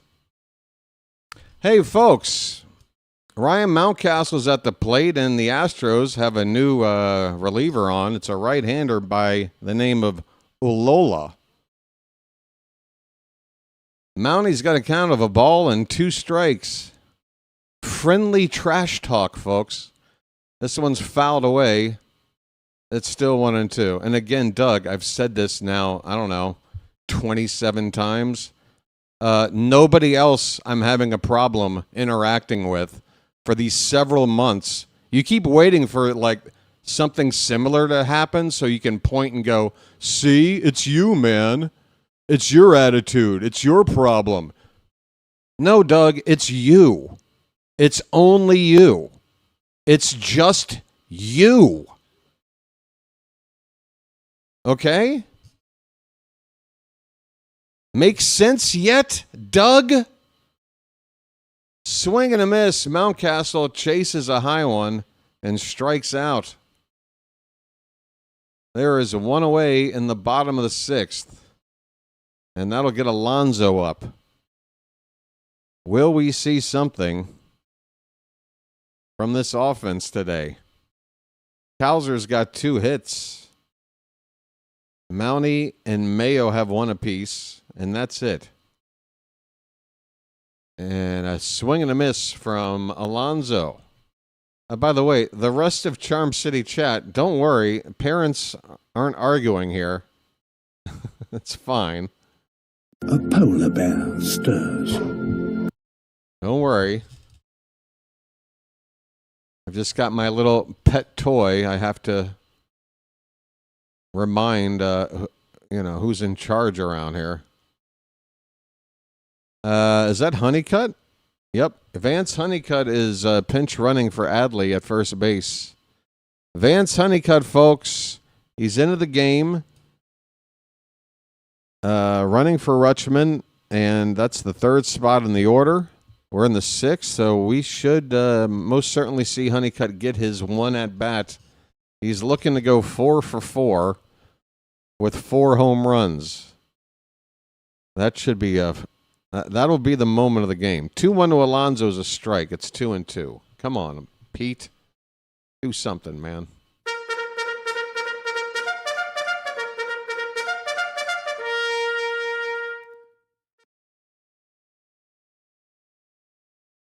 The 2-2. First, a check on Honeycutt. The ball gets away, but not far enough for Honeycutt to try to get to second. Alola is not an easy name to say. Ullola.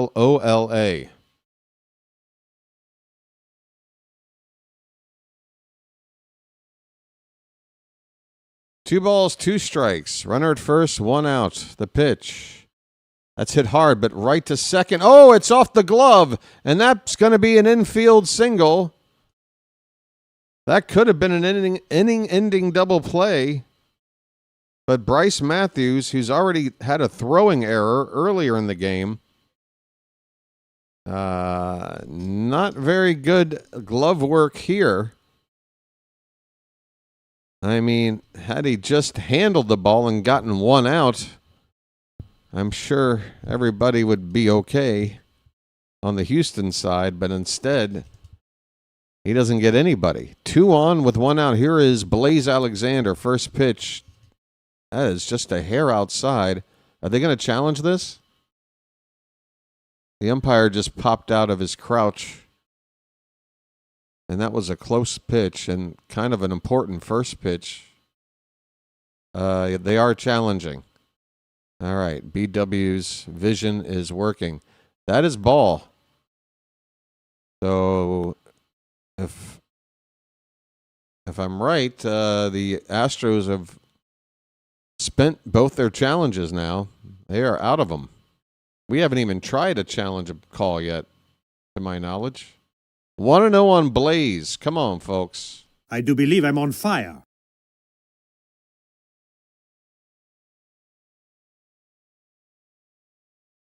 All right.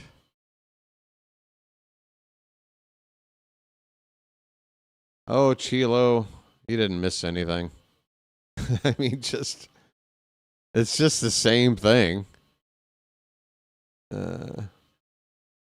It's like looking at a piece of shit and trying to describe it in a different way. I don't know, 66 different times. There's only so many ways you can describe a piece of shit. Here's the 1-1 to Blaze. This one's popped up. Shallow center, right center. Right fielder coming in to make the catch. That is not going to help. I don't know why I'm using a piece of shit as an analogy for Doug. Just, sprung to mind. The Orioles are in danger of coming away with nothing again. There are 2 down in the inning, 2 men on base. We need Silent J to deliver. Heston Kjerstad. He is 0 for 2.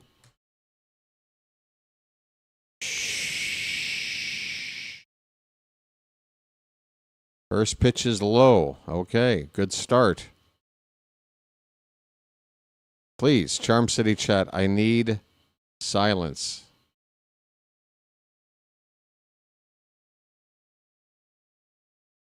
The 1-0 pitch. I love how the chat is now buzzing when Silent J comes up. Nobody said anything in chat for 5 straight minutes after the Doug appearance. It really was like, I felt like the dad driving the family car on a vacation and like yelling at the kids in the back. And then the car is just like silent for like the next 300 miles. Kerstad ends the inning with a fly ball, folks. We get nothing. We get nothing. Nothing from nothing, get nothing. We got to have something. We got nothing. We got nothing, man. I don't know. I don't know what to do. That's right. We can't have anyone freak out there, okay? We've got to keep our composure. We've come too far. There's too much to lose. We've got to keep our composure. So, yeah, today, the difference today for Doug was, all right, I'm going to let Doug just sit here and actually fire out some more stuff. Like, what do you got today, Doug? It's been a long time since the usual Doug appearance. You know, he comes in under a fresh account name, pretends to try to, you know, introduce themselves, and oh yeah, I'm a new viewer, but he's so bad at what he does that, like, within at most comment 2, he says something that just immediately lets you know that it's him, because he can't help himself. Like, he can't wait, he can't hang around long enough to so just come in and be Doug. But he doesn't want to do that because then he gets kicked out. But he's getting kicked out by the second comment anyway. So either way, Doug, you lose. So just go ahead and be Doug. Like, you're not fooling anybody. It hasn't worked yet. Keegan Aiken is on, folks. Folks, there ain't no mistaken. There ain't no faking. When it's time to bring home the bacon, you call upon Keegan Aiken. Here's a fly ball to right field. That ball is going and going and gone. It is 4-0. Keegan Aiken, first batter he faces, second pitch, opposite field home run. And the Astros now lead at 4-0. Ouch. Well, there was some faking there. What was that about bacon? Bacon! Bacon! Where's the bacon? I smell bacon! Bacon! Bacon! Gotta be bacon! Only one thing smells like bacon! That's bacon! Bacon! Bacon! Bacon! Bacon! There! From that bag! What's it say?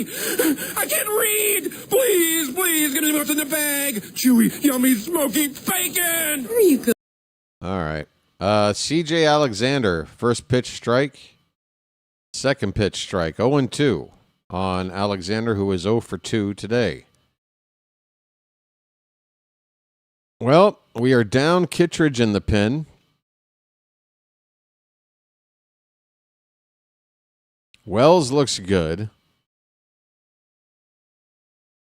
It felt like the team was exposed without having a tough-looking lefty for late-inning work, but Grant Wolfram has really emerged as that guy. I'm swing and a miss, and down goes Alexander. Aiken follows up a home run ball with a strikeout.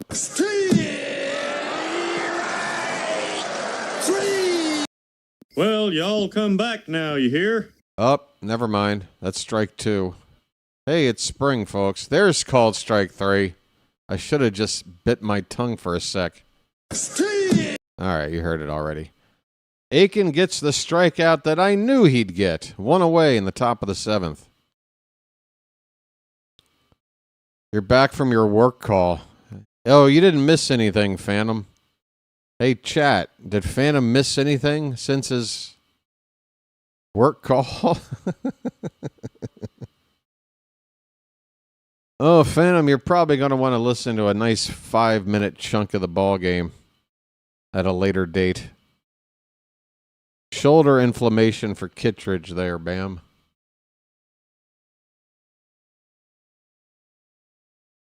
Yeah, Aiken and Cano has Chilo worried, but here's the deal. Aiken and Cano are not your high leverage guys right now in this pin. And with Kittredge out, I think that role, those setup guys, one from the left, one from the right, he can mix and match 7th and 8th innings or however you want to do it. But for me, Grant Wolfram's your late inning lefty, and I think you go to Wells. as your late inning right-hander. He seems to be able to just produce in whatever situation you put him in, but he's got the kind of stuff you like. I like it. Balls and strikes is frozen. I blame blue balls. I blame blue balls. All right, let's see. Here's a ground ball to second base. Here's a backhand flip to the second base bag to get the lead runner. A force play for a fielder's choice. And we've got changes in the field here, folks. We've got changes in the field. Did that refresh for you?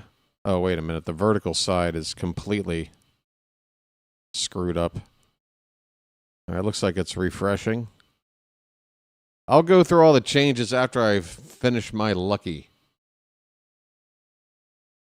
Loperfido is up for a fourth time today. And he gets a first pitch strike from Aiken. Upper outer corner of the zone. And the foul ball makes it 0-2. 2 down. And now I'm looking at just a white screen for our info. Just a white void. And the way this game's going, folks, that's probably best. To just look at that. Swing and a miss. Hey, Aiken with his second strikeout of the inning. And we go to the bottom of the seventh. Folks, it is stretch time. Get up and stretch. Thank God I'm a country boy. And how about throwing some cakes on the griddle? Hey, BW, admit the Yankees are superior. Why? Why, my friend? Why? Go ahead and do me a favor and tell me why. Oh, I missed the first one. Hold on. I got this. Why don't you try talking to me and debating with... Dude, because you're a stalker. That's why. I told you 3 months ago you're done and you'll have nothing to do with this channel. You refuse to just accept it. And now you're an obsessive stalker. That is what you are. Why should anybody in their right mind have a civil discussion with an obsessive stalker? Yeah, we're going to become buds, you and me? Dude, you burned that bridge in like November. All right? That's the deal. Instead of just banning me and saying because you are pathetic, dude. I'm not calling anybody else pathetic, but at this stage, yes. Go back and listen to every stream you ever showed up on. Let me know when I called you pathetic. I guarantee you it wasn't your first appearance, or your second, or your third, or your fourth. Probably somewhere around appearance 19. I might have gone that route. You know? Thank God I'm a country boy. Thank God I'm a country boy. I should try streaming a real team. Okay. All right, I'll think about it, man. Well, until next time. The 3-2. Yeah, I'm mean to you. Oh, are you a victim, Doug? Are you a victim now? So let me get this straight. You don't want to be called pathetic, but you want to stalk me and then claim to be a victim. Yeah, there's nothing pathetic about that at all, dude. Not a thing. Wow, are you delusional? Hey, go make a new account, okay? See you later.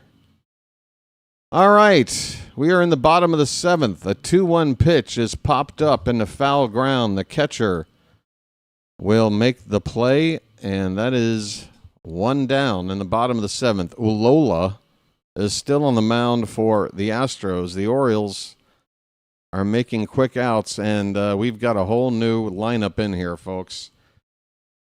Where do we begin? Sam Huff is up to hit now in the number 9 spot. That is formerly Tyro Estrada's spot. He takes up and in for ball 1. So here we go. Brand new lineup. Top of the order. Robertson in right field. Wilson in left field. Bat second. This is popped up by Huff. Right side of the infield. Second baseman will go into the outfield grass and make the catch. 2 down. Once again, Robertson, who's coming up to hit now in the leadoff spot, right field. Weston Wilson in left field batting second. Vance Honeycutt will hit third. He's in center. Vasquez is at third base. And the cleanup spot, Pete Alonso DHing still in the ball game for now. Lorenzo is in at shortstop for Blaze Alexander. Griff O'Farrell is in the 7th spot where Heston Kjerstad was. Ryan Noda is in first base where Coby Mayo was hitting. Robertson hits one into right center field. Shallow coming in, and the catch is made. The inning is over. And we'll go to the 8th. By the time I'm done telling you who's in the game, this game will be over. We go to the 8th. It's the Astros 4 and the Orioles nothing. Talk to Doug like a man. Okay. All right, dude. Yeah, I need lessons how to be a man like you. For the Astros, Whitaker is in for Loperfido in right field. Nelson at third base for Winkler. Wakefield in left field for Spence. Price in at first base for Alexander. And Guillemette is the catcher for Salazar. Everybody got that? Great. All right. Hey. It is already the 8th inning. And I meant to do this a couple of innings ago. Here's 5 free Magic memberships, folks. There you go. I hope at Matt Chapman gets one. God, dude, could it just be that you're a douchebag? I mean, Occam's razor, like usually the simplest answer is usually the correct one. I mean, could it just be you're a douchebag? Could it just be that simple? Verminity gets a Magic membership. Storybook Soul. Pinehawk 9600. Eagle Auto 2376. Ronnie Martin. 5088. There you go. 5 more Magic members. We're up to 35 likes in the horizontal chat. I'm not sure about the vertical, but we got 40 people watching at the moment. If you don't mind, folks, tapping that like button, we can get up to 40 likes, I think. Dietrich Inns, Oriole left-handed reliever, is on to pitch, and first one is in there for a strike. Inns. Don't forget about him, folks. I think if the season started tomorrow, he probably gets in there. We need a lefty besides Aiken in this bullpen. The count 0-2 now on Matthews. Bryce Matthews has scored a run, driven in a run, decent day at the plate, but has not looked too good in the field. Swing and a miss. Oh, he chased a bad one. Change up, a foot off the plate. See you later, Bryce Matthews.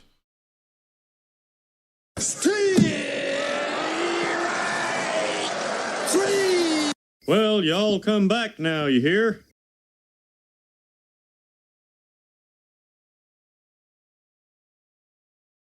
Yeah, there you go, Doug. We got a suggestion coming in for you, man. Start your own channel. Show us how it's done. Show us how to politely handle people that come in from rival teams to immediately talk shit. Let me know how that goes for you. I would laugh my ass off if you started a channel, dude. I'd love to hear you try to call a game. I'd love to hear your baseball knowledge. I'd love to hear you be entertaining. I'd love to hear you interact with people. Like, you would be so bad at every aspect of this, please try it. Please. I'm begging you. I need something funny to watch. I'm running out of sitcoms. I keep watching the same ones over and over. Sullivan at the plate, 1-2 count. Line, or no, that's a swing and a miss. That's the second out, folks. Well, y'all come back now, you hear? Dietrich ends. He's facing scrubs, but he's got a couple of outs on 7 pitches. Hey, thanks, Ronnie. Appreciate it. 2 down, and the batter. I don't know. Neither does the broadcast team. Not yet, anyway. Right-handed hitter of some sort. 2 down, nobody on, top of the 8th. The Astros lead it 4-0.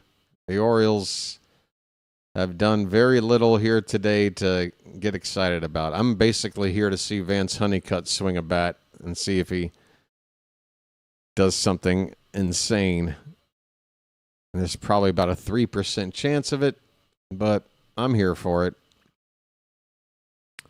The 1-1 pitch. There goes another bat. Good grief. That one makes it way up into the crowd. A gentleman wearing a retro Astros jersey, passing it off to a nearby young man sitting there. Oh, the other guy did all the work. I can understand if he handed it to like a 6-year-old. You're handing it to like a 15-year-old who's just sitting there. Oh, he's with them. Okay. They're all together. About to say. There's being charitable and nice, and then there's this plain lunacy. There he is. He's sipping on a, what is that, a Bud Light? Ugh. Ugh. All right. 2 strikes on the batter. 2 down, nobody on. Ends looking for a clean inning here. And another foul ball. Am I doing a pregame show for the World Baseball Classic? 15 minutes before 10 o'clock I'm going on, so it's not much of a show. It's more just trying to get on the air before everybody who's calling the game does. Here's a line drive into right center field. That's going to get down for extra bases. It gets all the way to the wall, and now heading to third. Bad defensive work out there between center and right field. That's Robertson in right and Honeycutt in center.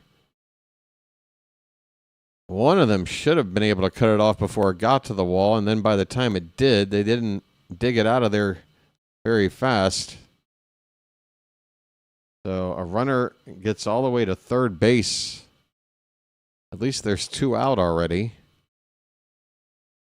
I'm not even sure who hit this ball, folks. I'm not sure where we are in the lineup. I'm just not sure.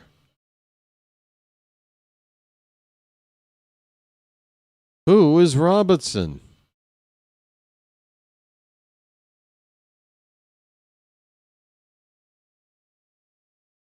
Has Enns only thrown 12 pitches? Feels like more. 2 out, runner at third. Pitch in the dirt for ball 1. 94 on the fastball. It's Josh Wakefield. They gave me a name. Okay, so that was Nelson who had the triple.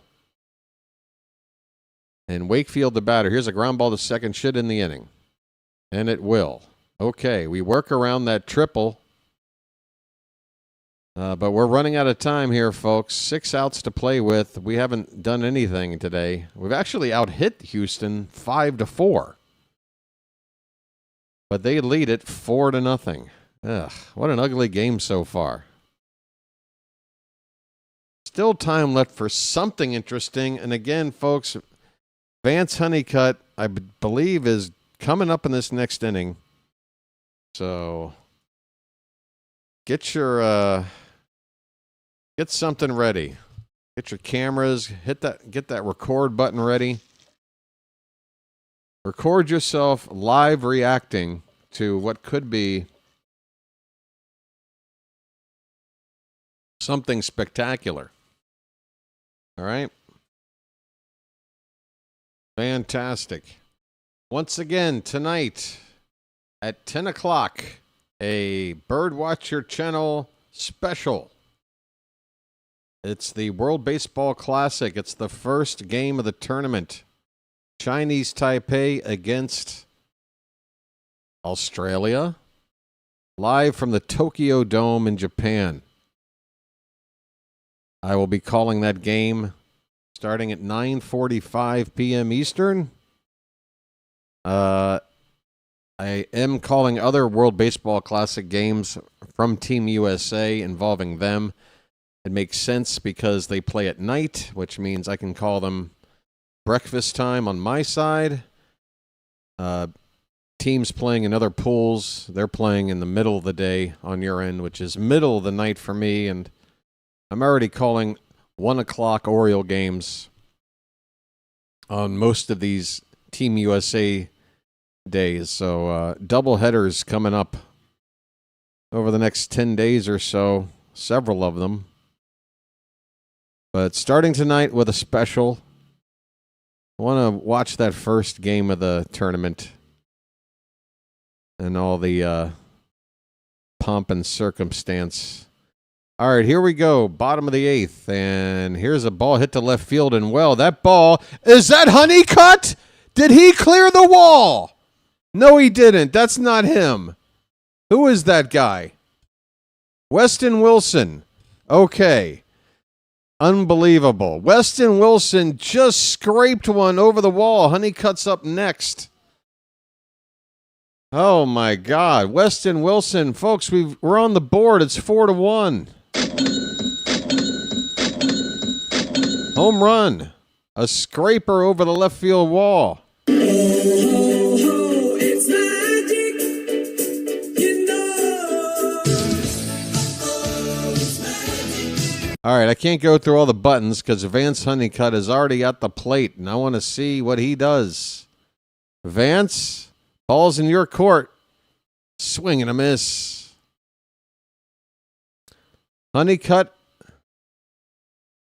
has done pretty well. 4 plate appearances, 3 at-bats, 3 home runs, 5 driven in.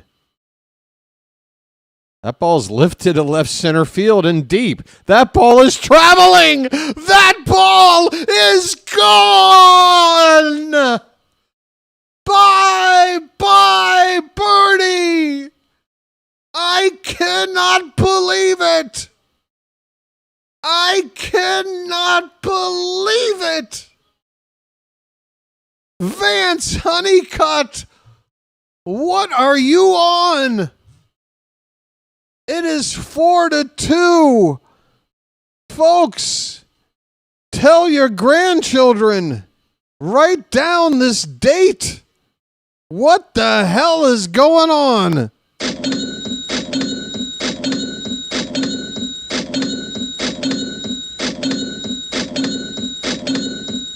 Wow! It's magic, you know. It's magic. On a magic carpet ride. On a magic carpet ride. Folks. You believe in magic. You believe in magic. And I got to tell you, folks, I'm so just taken aback that he did it. Let me tell you something. It was a no-doubter. Pop-up, shallow right field. Tough play. Second baseman will make the catch on the run. Vasquez pops out to second base for the first out. After back-to-back home runs from the Orioles, makes it 4-2 now. In the bottom of the 8th, Weston Wilson and then Vance Honeycutt 2 drafts ago, taken in the first round, had a miserable time of it in his first professional season, did not get above A ball.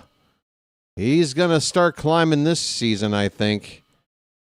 I mean, folks, Silas Ardoin is at the plate. He's got a count of 1-1. I'm left breathless. Check swing foul, 1-2 on Ardoin. It's just amazing. I know. He's not facing major league pitching. I know. I don't care what level you're at. But considering the situation, basically, hey, Vance, we're going to give you a chance to come over from minor league camp and be with the team, once every few days. We'll get you into the last inning or two. We'll get you one at bat. Just, a little something to give you, a little, inspiration as you start your second professional season, try to turn things around. And what does this kid do? He looks like a first-round pick is what he's done. That is maybe ready to start figuring it out. That's called strike 3. Ardoin down on strikes. Folks, Vance Honeycutt, if we just erase last year, if we're talking about this guy as if we just drafted him, is a 5-tool player. He's got all the tools. Okay? Hitting for power, I think that much has been proven. Contact as well. He's an above-average defender with a strong arm. And, he's got legs too. So, it's very exciting. 4 meaningless home runs have never meant more to anybody in spring than it has to Vance Honeycutt. Holy cow. The inning is... No, we got a pitching change with 2 out. Is that what's happened? I'm absolutely... I'm checked out, folks. I don't know what's going on. You don't see that every day. Boy. I see Doug every day. Just not that.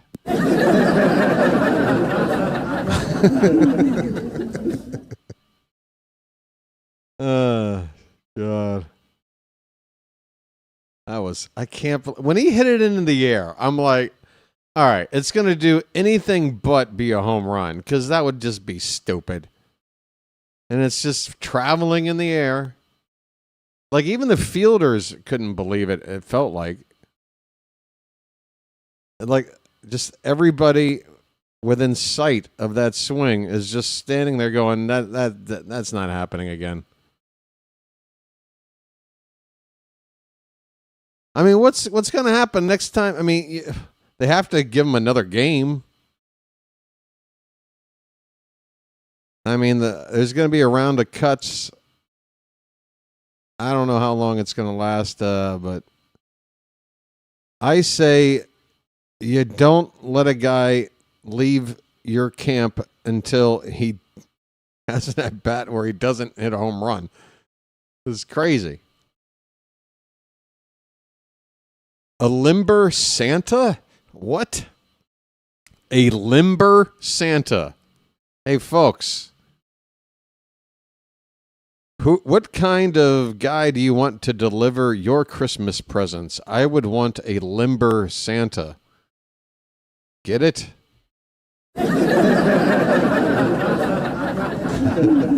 That's this guy's name.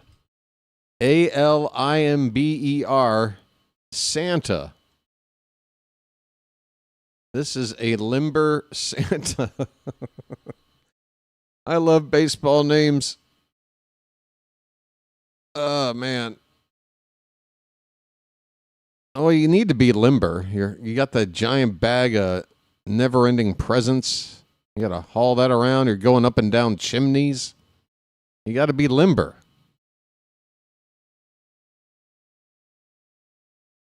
And that's strike 3.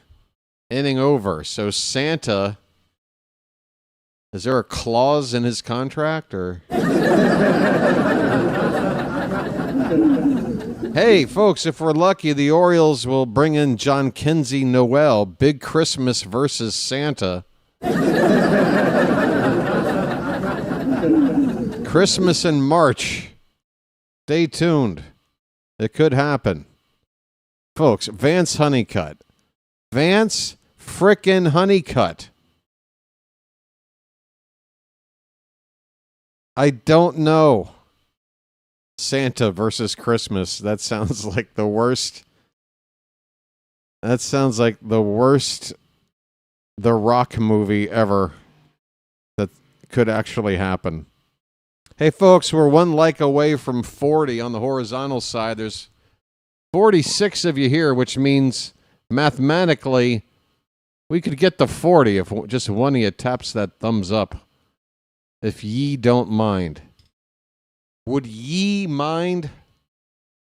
Hey, we got plenty of chatter going over here on the vertical side. That's right, folks. Brand new to Season 3 of the channel. 2 options in which to watch or listen. You can listen vertically now.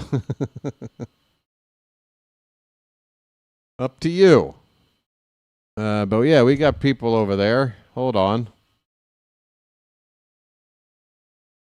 I need my glasses. I can't read. We have Cletus Johnson saying hi. Carl is over there. On Point, Gary Reebok, Starnatus and Kulu, Mac Wilder, Michael's over there, Joel. So there you go. Vertical side starting to pick up. We got to figure out a way to have a nice even balance between both sides. All right, Yeremil Geraldo is on for Baltimore. Let's see if he has a good inning. With Kittredge seemingly out to start the season, a guy like Geraldo might stand to benefit. First pitch is a cutter in there for a strike. We're in the top of the 9th, 4-2 Houston. Call is the pinch hitter for the Astros, right-handed bat. This cutter is in the dirt, gets away from the catcher. Caden Powell. I said call. That's what it had on the board here. Now they've changed it to Caden Powell at the plate. Swing and a little foul, or it's strike 2, whatever it is. I'll just chalk that one up as a loss. Hey, what happened over here? It looks like the scoreboard is out of whack. How long has it been that way? I'm sorry. Scoreboard's all out of whack. The 1-2 is outside from Geraldo. 2 balls, 2 strikes.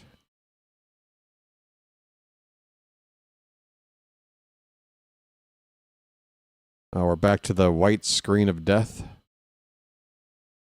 2-2. Hit on the ground, third base. And a strong throw is just in time. Noda, the first baseman, doing the splits to receive that ball. 1 away. Is that Brian Ramos at third? I'm guessing. Kind of look like him. No, that's Vasquez. Good grief. What else is going on in this game?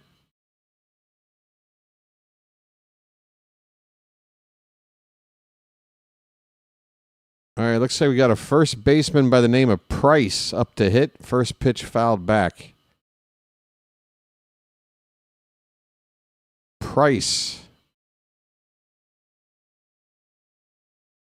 Don't blink, you'll miss him.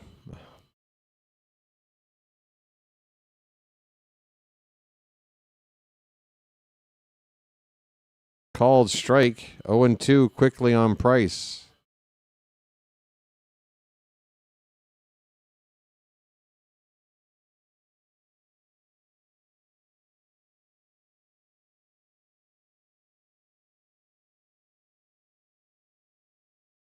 Fouled straight back.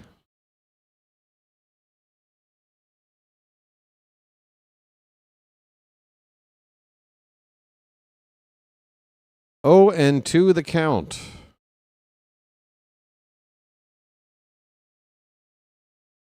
Pitch. Oof. Close. And the Orioles are going to challenge it. It looked like Geraldo wanted to hit the edge on the inside. He's up there throwing strikes. Let's see if we win the challenge. I'm hoping we do.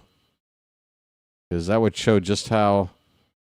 Yep, bam, hit that inside edge. Yes, he did.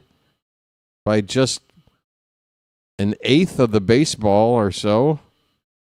That is strike 3. Thank you. Good challenge and great 0-2 pitch.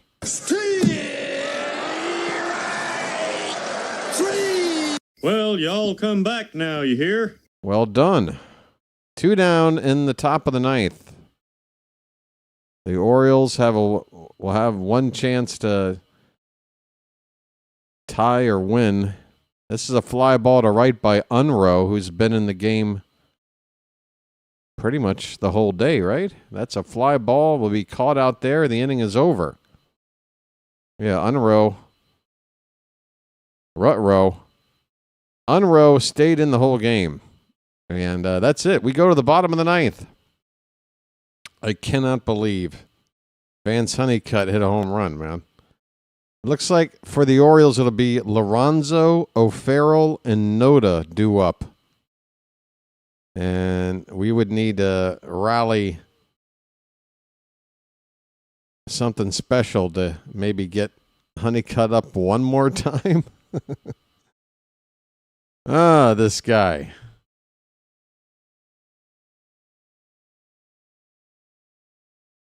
What are the odds? What are the odds? Okay, now I'm interested in these vertical numbers. Hey, vertical side, you guys are hitting that like button, right? Just think of it as a new frontier. All kinds of records that can be smashed almost on a daily basis. I don't know what the like button record is for the vertical streams, but let's shoot for 20. I don't know. Am I nuts?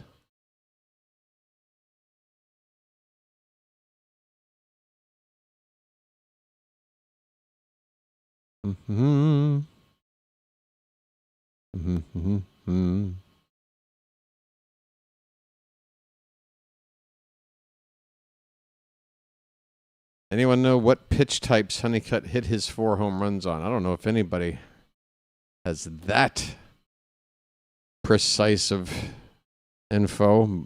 I'd love to know too. I will say on that one he hit, it looked like it was on the outer half of the plate, and he still kind of slightly pulled it to the left of center. This ball could be trouble. It's a base hit. First pitch of the inning, and the Orioles are going to bring the tying run to the plate after a bloop job from Lorenzo. And one of the Astro players is still on his butt after... Well, it looks like his cleat might have kicked up some grass there, may have gotten caught. There's a big old chunk of lumpy grass out there after this attempted catch by the second baseman. Oh, he went belly first on the dive, too. Yeah. Oh, yeah, he landed. He didn't land so well. I think his feet are okay. I think his chest might be a little hurt, a little banged up. All right. Santa's still on the mound. This is Griff O'Farrell. And that ball stopped at first. The first baseman thought about going to second. changed his mind and will take the easy play right next to him. Ground ball out, 1 down. Runner moves up to second base. Ryan Noda coming up now.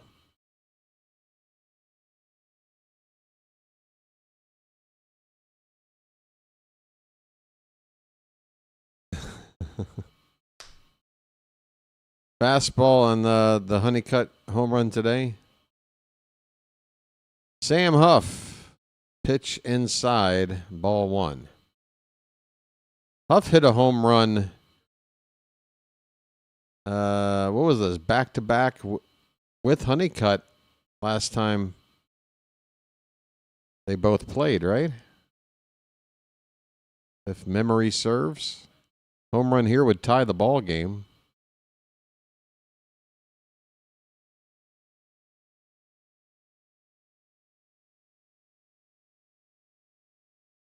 This guy looks like a younger Framber Valdez, this Santa guy.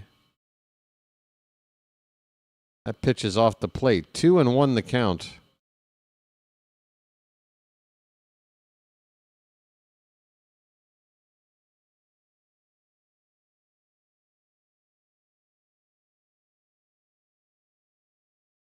The pitch.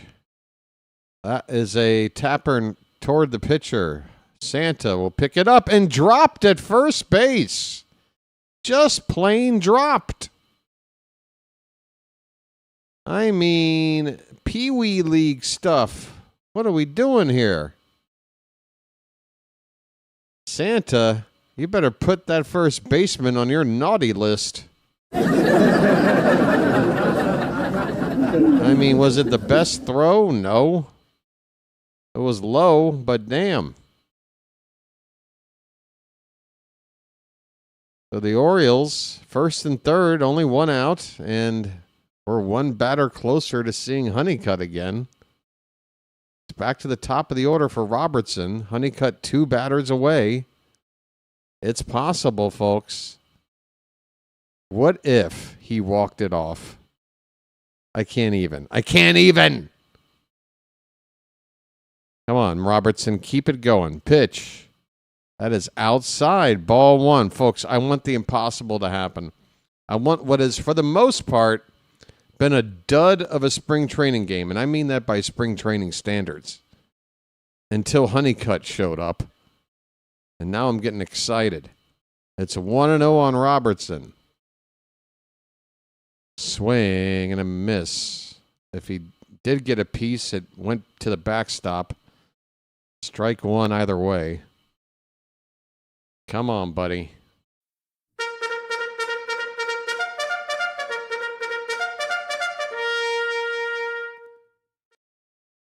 The 1-1 to Robertson.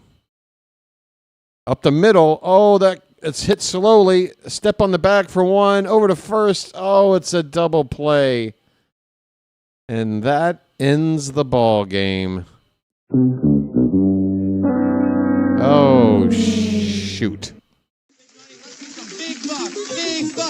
Stop it all. That ball was hit slow. Looked like maybe just 1 out there, but I guess our boy Robertson doesn't get down the line too quickly. So not only is Honeycutt left in the hole, Wilson also left on deck. He had that home run to get us on the board. But that's it, folks. The Orioles take the loss here against the Astros. Final score, Houston 4, Baltimore 2. Grapefruit League record now at 5-5-1. And, yeah, there was not a whole lot to be thrilled about with this game. We'll try to talk about the highlights here. I mean, there are some good things. Just not really exciting, I guess, until the Honeycutt home run. On the pitching side, despite losing 4-2, I thought our pitchers looked good. And everybody we used today is going to be on this team or is on the bubble. Shane Baz, Ryan Helsley, Tyler Wells, Keegan Aiken, Dietrich Inns, and Yeremil Geraldo. Ends is what is that? Oh, never mind. I was looking at the wrong column. Boz gave up 3 of the 4 runs. They were earned in 3 innings of work. He had 2 hits and 2 walks. But he did strike out 5 guys in those 3 innings. Helsley had a clean inning with a pair of strikeouts. Tyler Wells, fantastic. 6 up, 6 down with 3 strikeouts. Keegan Aiken gave up a home run ball, a solo shot. He also walked someone, struck out a pair, though, in his 1 inning of work. Dietrich Enns, 1 hit, 2 strikeouts in 1 inning, and Geraldo finished it off. The Astros only had 4 hits, so Oriole pitching combined to just... Wait, I have to refresh. I think it might be 5 hits. Let me refresh this. This might be old. All right, it says final. Nope, 4 hits is all the Astros got today. I tell you what, kind of a frustrating box score, folks. We doubled Houston in the hit department 8-4. Plus, they made 2 errors. We did not make any. And yet, they doubled us up in the run department where it counts 4-2. Those 2 runs coming late. Back-to-back solo home runs by Weston Wilson and Vance. Holy cow, are you climbing the ladder of relevancy in the world of baseball? Honeycutt. Folks, before I get out of here, I am going to type this man's name into the old Twitter search and just see what folks might be saying now. Rock Kabatko says, are you kidding me? Vance Honeycutt with his 4th home run. 471 feet. 471 feet.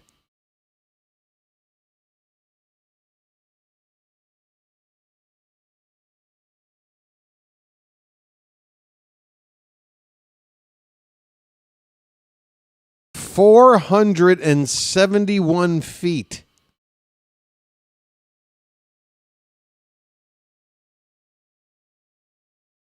That is something, man.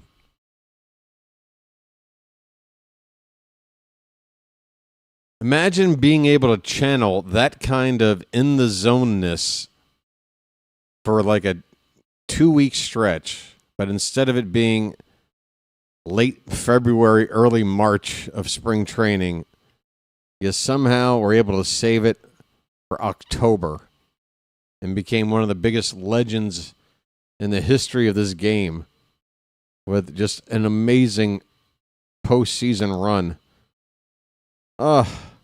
Vance, tell me one day you're going to be Mr. Clutch, just cranking out homers in October. Come on, buddy. Wow. Vance Honeycutt. I got to tell you, he's going to be fun to watch, or to monitor, I should say, this year, making his way up the system. I think the odds are very good. He'll be with Norfolk before this season's over. Hopefully playing every day and putting up nice numbers. And, yeah, it's like, yeah, wow. It's like opening up a Christmas present you forgot it was behind the couch or something. It's nice. Right. So, yeah, we've got a busy day. By we, I mean me. You relax, hang out, and listen to some baseball. But, yeah, I'm going to be calling another game here tonight. And there's still a couple of hours before the sun comes up here. So I'm going to run OFT and get a couple hours of sleep in before my best friend maybe shows up later. Good grief. So, yeah, let's call it here. Again, tomorrow, it's going to be Zach Eflin making his Orioles 2026 debut. Baltimore will be playing the Rays. However, it will not be on TV, not that I can see. So no event tomorrow, but there is one tonight, the World Baseball Classic. And then back to the Orioles for, Friday afternoon? Taking on, I believe, the St. Louis Cardinals. And that'll be a 1 o'clock as per usual so far this spring. 1 o'clock start. Okay? Let me say thanks to everybody in the Charm City chat. You know, the ones that I don't have to remove. You know. Again, guy who's delusional as hell. Nobody else needed to be removed today. Nobody else had any conflicts or confrontations. It's just you, dude.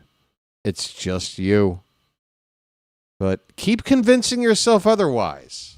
Just keep living that delusion, sir. I'm sure it helps you sleep better at night. Or in your case, probably middle of the day. Or whenever. Yeah. So, until tonight, I do hope to see you guys back. Chinese Taipei versus Australia, 9:45 p.m. Eastern. Fingers crossed that goes off without a hitch. It's going to be, I'm going to tell you right now, folks. Let me bring this up. I'm not trying to make some sort of like culturally insensitive joke here. But I mean, I'm looking at this Chinese Taipei roster. And good luck to me trying to pronounce some of these names with any success. There's going to be a lot of ways. There's going to be a lot of mistakes. A lot of chins. There's one pitcher, a lefty, who I am told is somebody to look out for, and I'm hoping if he is worth seeing pitch, that they would have him pitch on opening night when this Chinese Taipei team's probably going to see the biggest audience. I'm looking. It's a lefty. Yin Ching Lu? Yin Ching Lu. Otherwise, there are only two players on this roster that have had even the smallest cups of coffee in the bigs. One is Yu Chang, who's been kind of a utility infielder. I remember he was with Boston for a bit. That is your star player, Yu Chang. And then the other guy, Sung Chae Ching, he's a shortstop that has had a handful of at-bats with the Pirates and is still trying to, break in with the Pirates. Everybody else on this roster, I don't know. And it is, it's going to be a challenge. Between Chungs, Chings, Changs, and Chens, there's not much else left. Oh, here's a Wang. Okay. We do have a Wang. And just to,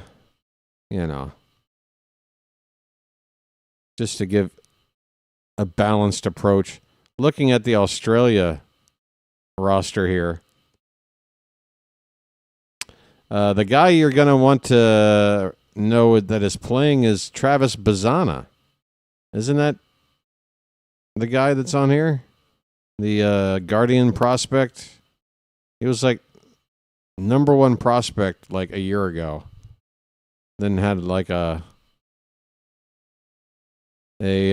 injury riddled season and kind of lost his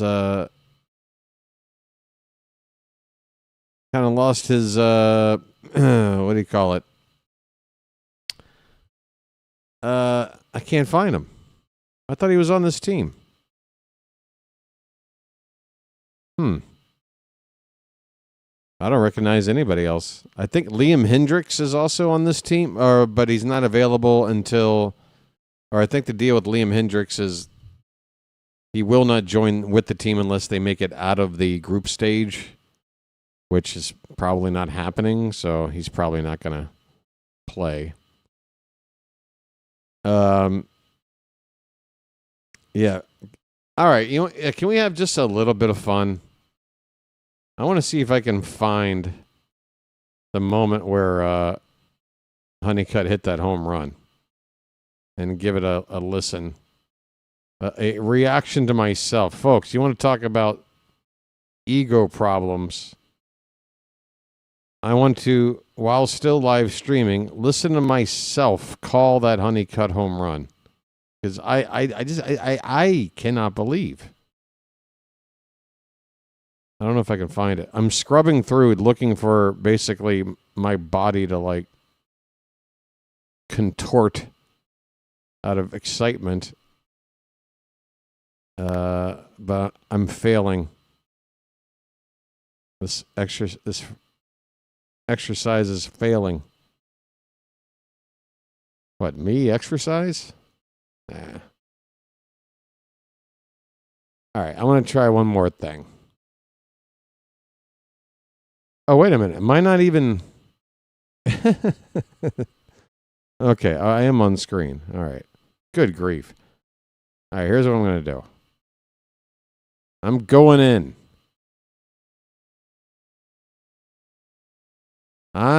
Folks, you don't have to stick around. This is all self-indulgent. Oh, JJ's on right now. The Phillies are playing Team Canada. I can set you up to go over there here in a minute. Let me do that first. Set you up to go to JJ.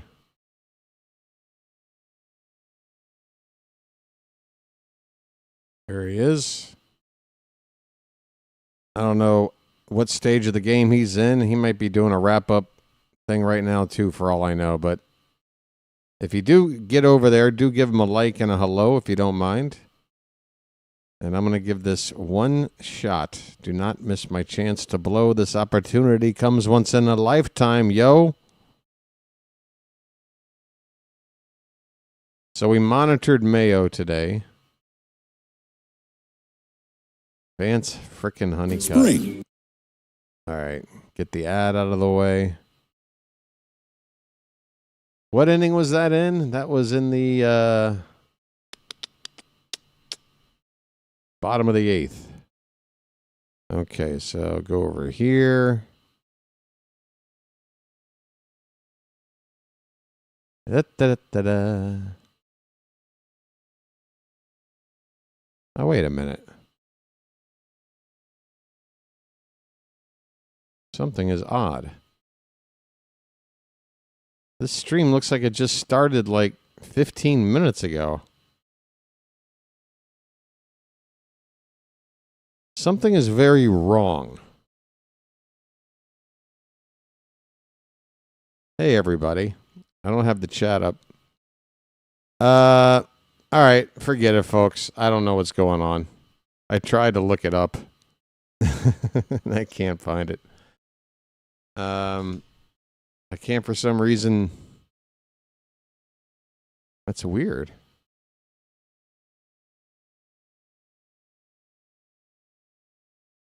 I'm in the live area, but it only lets you go back like 10 minutes. Why? I don't know. Whatever. Final score, Astros 4, Orioles 2. The win goes to Gordon. The loss, I just clicked off of it. Does anybody care? Does anyone care? Does anyone care? Do, do, do, do. You know what? I think I'm making my computer work too hard. Windows are not opening quickly. I don't have that many tabs open. Come on there. Just a few tabs. All right. Thanks, everybody. Kind of a anticlimactic end to the stream today. Sorry about that. But we lost. We'll get over it. Tomorrow we play the Rays. Cross your fingers. Zach Eflin has a nice first outing. And all we've got are reports from the beat writers in terms of how well he looks. Otherwise, I'll be back on 9:45 p.m. tonight. And if you want to come back for more Oriole games, Friday afternoon, 1 o'clock, okay? Until then, either way, this has been the Birdwatcher, folks, and I will chirp at you later. Sending you now to play-by-play with JJ. Tell them I said, hey, take care, folks. Bye-bye.